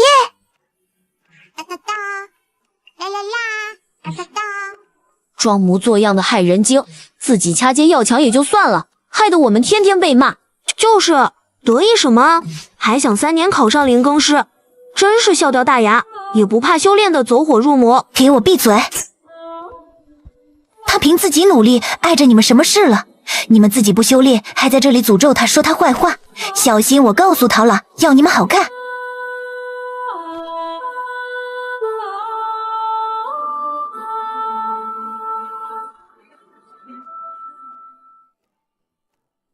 月白师妹，我和谢景山已搬到了光寒剑君掌管的天剑峰，后面要努力修炼，可能没时间去假法堂啊。明日假法堂最后一句。丫头，耽搁了许久，终于赶在你生辰这日做好这套狼纹甲，快去换上试试吧。谢谢爷爷。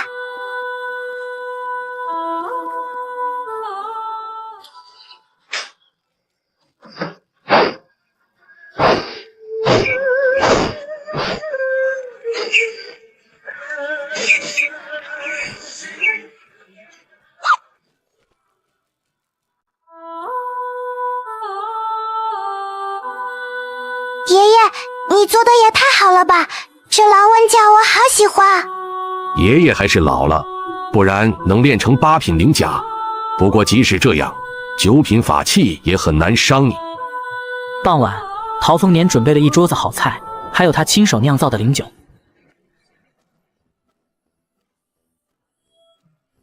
丫头，皮甲可随你的神识调动隐藏，在宗门内还是不要坏了规矩。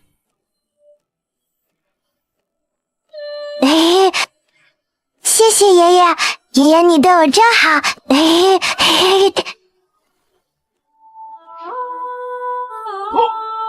这是鬼灯，我叫它小绿，它是鬼灯，但又不是一般的鬼灯，我也不知道它有什么作用。下一刻，陶丰年取出了3道光团，而原本还凶巴巴的小绿瞬间变得一脸享受。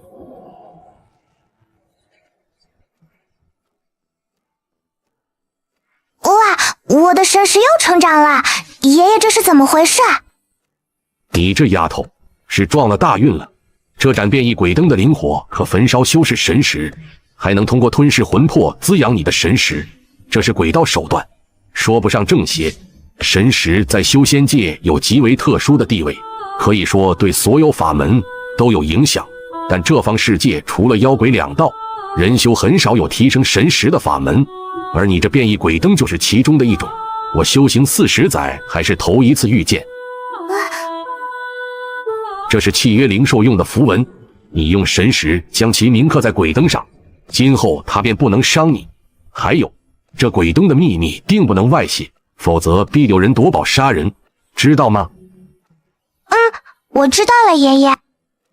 和陆南之和谢景山约的时间是下午，上午江月白就在讲法堂听课。讲法结束后，江月白刚出讲法堂，却被一人拦住了去路。我就知道在这能找到你这臭丫头。贾卫，你想做什么？放松一点，我可不会跟个小丫头过不去。今日来是提醒你一句，别识人不清，到时候赔上性命。你在说你自己吗？你不会以为陶丰年是真心对你好吧？不妨直接告诉你，他的寿元已不足1年，培养你不过是培养一具新的躯壳，等时间到了将你夺舍。寿元不足1年，怪不得这段时间爷爷身体越来越差。爷爷30岁入道，修行40载，2次筑基失败，早已耗空了精气。爷爷，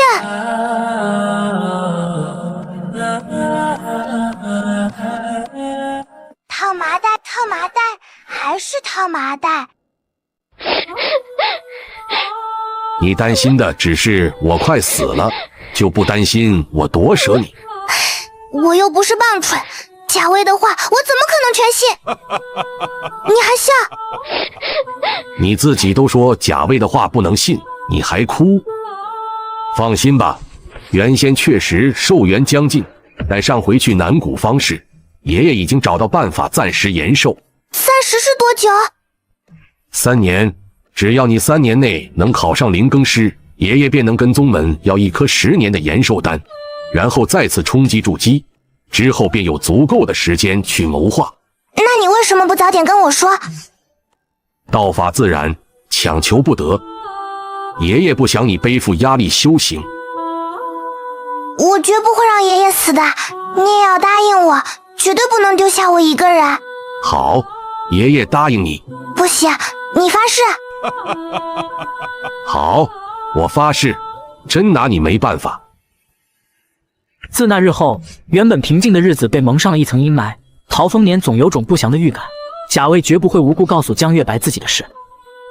江月白也再没有出过花溪谷，开始没日没夜的苦修，只为早些为爷爷拿到延寿丹。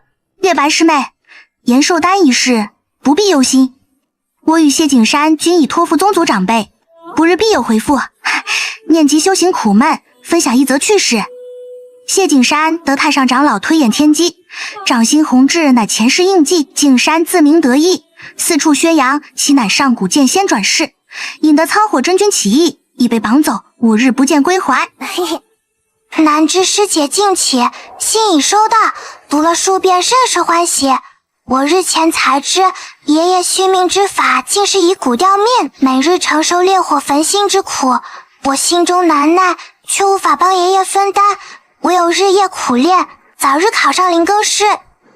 从前四处流浪，见过太多生死，本以为踏入仙门修长生，便不用再面对亲人离世之苦。只愿天道不公，好人命短，坏人长寿。怎么是你来送东西？不愧是内门天骄，连跑腿的都是金丹真人。老祖想你了，叫我带上赵隐玉，存些影像给他老人家。你敢把那玩意儿拿出来，我跟你没完！哎，我的小祖宗，我不是来抓你的，你看你要的东西都在这儿，拿去。扔进来，别想诓我，我现在聪明着呢，小时候抓我的那些招没用。这小子还真的进步了。我说，小公子，你就跟我回去吧。你想上剑仙榜，花些灵石给你买1年榜，玩玩就是了。少废话，东西送到就赶紧走吧。告诉老祖，待我剑道有成，自然会回去，让他保重身体，少和我爹吵架。还有我娘，算了，他肯定在外面玩的，都不知道我进了天眼宗吧。走吧走吧，就这样。清晨的花溪谷口，江月白早早的就等在了这里，脸上洋溢着微笑，期待的看着远方。怀中的包裹里是他自己种植可以用来战斗的荆棘果。江月白，拿去你要的延寿丹。江月白看着手中的玉瓶，他想不到爷爷苦求数10年的延寿丹就这么轻易的到手了，内心感叹这世间造化弄人，同时对谢景山背景感到震惊。谢谢你，这是我亲手种的荆棘果，送给你。好说好说，不过吗？等等，你怎么炼气4层了？我1个月前就炼气4层了，南之师姐没告诉你吗？这延寿丹价值5万下品灵石，你要还不出来，就给我家铺子干一辈子活吧。到时候我天天使唤你跑腿，看你怎么超越我。好啊，5万灵石我一定还上，不过要给我一些时间。其实也没那么急。谢谢你的答应，我先回去了，等我爷爷渡过难关，再好好谢谢你。其实我是开玩笑的。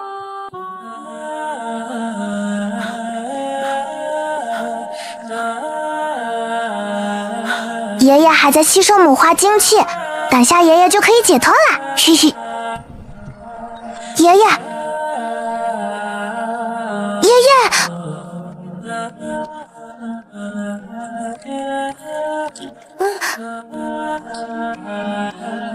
杜仲，你明明与我说3个月内必要他五内俱焚而亡，如今都快4个月，怎么我还没见陶丰年那边有动静呢？筑基丹你不想要了是吗？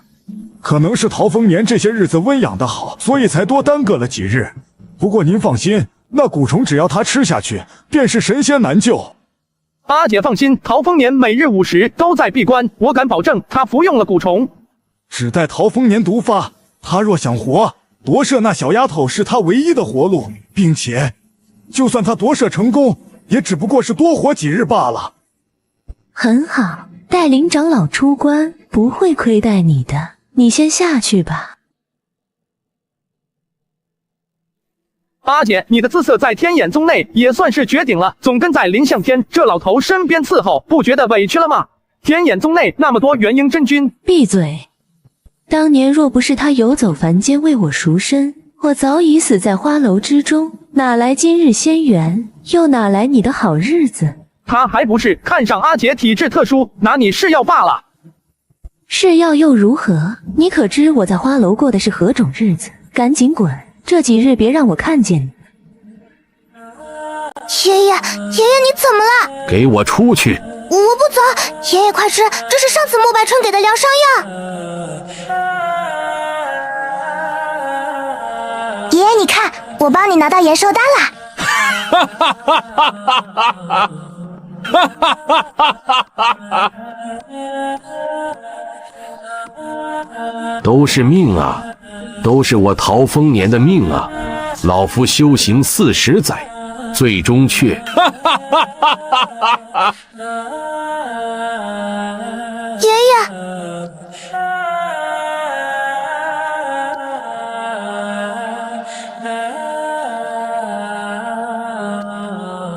滚出去！都是因为你，若不是你让我争着活，我岂会冒险吞下蛊虫？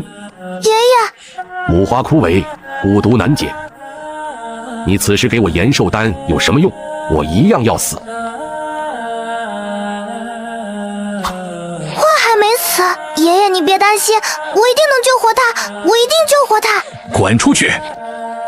我不想看到你，给我滚！你怪我有什么用？不想死就真的活呀！我难道争的还不够吗？修行40载，2次筑基失败，天道又何曾眷顾过我？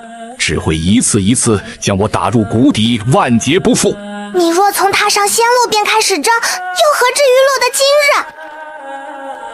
爷爷教我读书明理，一字一句我都记在心里。可你教给我的那些道理，你自己做到了吗？你明明心有高山日月，却始终在泥里称王。你能在万人中争着考上灵更师，为何却连区区一颗延寿丹都争不到手？难道一次筑基的失败，就是你颓废的理由吗？真话刺耳，字字诛心。陶丰年尘封的记忆松动，又想起那个曾与命运对抗的少年，他信心十足，敢与天斗。可现在的他却怎么也想不起来，是在什么时候丢失的那份信心和勇气。爷爷的花不会死，我一定会救活他的。陶丰年伸手欲拦，话到嘴边又咽了回去，指望着延寿丹静静躺在屋角，唾手可得，却又遥不可及。大雨倾泻而下，江月白湿透的跪在泥土中，专注地用草木蕨滋养着焚心母花，任凭他怎么努力，母花却一点反应都没有。没有用，还是没有用，我该怎么办啊？泪水混着雨水难掩江月白的无助，周遭的植物被草木蕨掠走了生机，而母花却一点都没有恢复。下一刻，江月白像是下定了某种决心，起手捏诀，骤然指向自己，毫不犹豫地发动了草木诀。草木诀能掠夺植物的生机，也可以掠夺人的生机。江月白决定以损寿元的代价来救爷爷。这一次，母花也终于有了反应。终于有用了，爷爷等我！江月白，你在干什么？你不要命了？为了一朵花消耗自己的精血？这不是花，这是我爷爷的命啊！谁来救救我爷爷？我该怎么样才能救我的爷爷？陶丰年，你寻我来有何事啊？早年得罪林向天，我就该知道自己难逃一劫，便不该抱着侥幸心理苟延残喘，以为自己饱读诗书，明理之事，到头来却还不如一个丫头看得清。你现在明白也不算晚。我怕过死，可死到临头，我更怕被那丫头瞧不起，得她叫一声爷爷，总要有些爷爷的样子，总该在临死之前为她谋划一二。是该为他谋划，不然你不在，他那水灵样子，少不了要被人狠狠欺负。不过嘛，我跟林向天不一样，只要你将这些年的积蓄送给我，我可保他安然无恙。不然的话，这锁链是我最好的一件八品法器，你若想要，我便给你，只要你能有命接。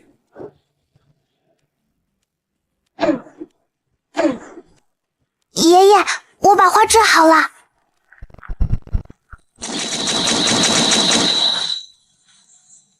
爷爷，陶丰年，你杀了我，我姐姐不会放过你的。贾秀春，他只会比你死得更惨。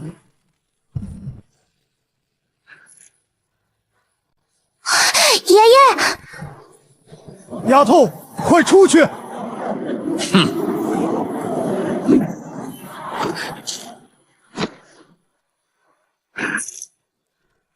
爷爷，陶丰年，蛊毒的滋味不好受吧？过不了多久，你就会毒发身亡。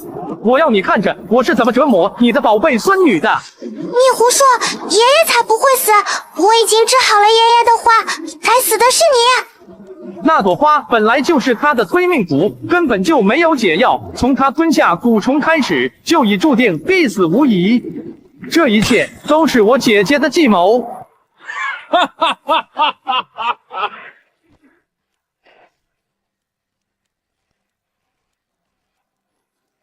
爷爷，你醒醒！我这就带你去找宗门长老，他们一定可以救你的。爷爷，你醒了，我这就带你去治疗。丫头，你受伤了，爷爷真没用，没有保护好你。爷爷，我没事，我带你去找长老。来不及了，丫头，爷爷的时间不多了，爷爷有些话想对你说。我不听，等你好了再给我说。这储物袋里是爷爷的毕生积蓄，还有延寿丹，爷爷已经无福消受，还给人家，别因为爷爷在亏欠别人的。我才不要，我要爷爷活着。丫头，你是非常精明的好孩子，爷爷昨天不是真心想吼你，爷爷也从来没有怪过你。你说的对，若与天争，便要不惧万险，不怕万难。从洪涛将你送来，我就坚信你未来的路注定不凡，只怪爷爷不能陪你走下去。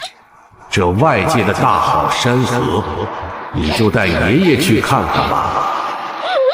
爷爷，你说会不会丢下我的？爷爷。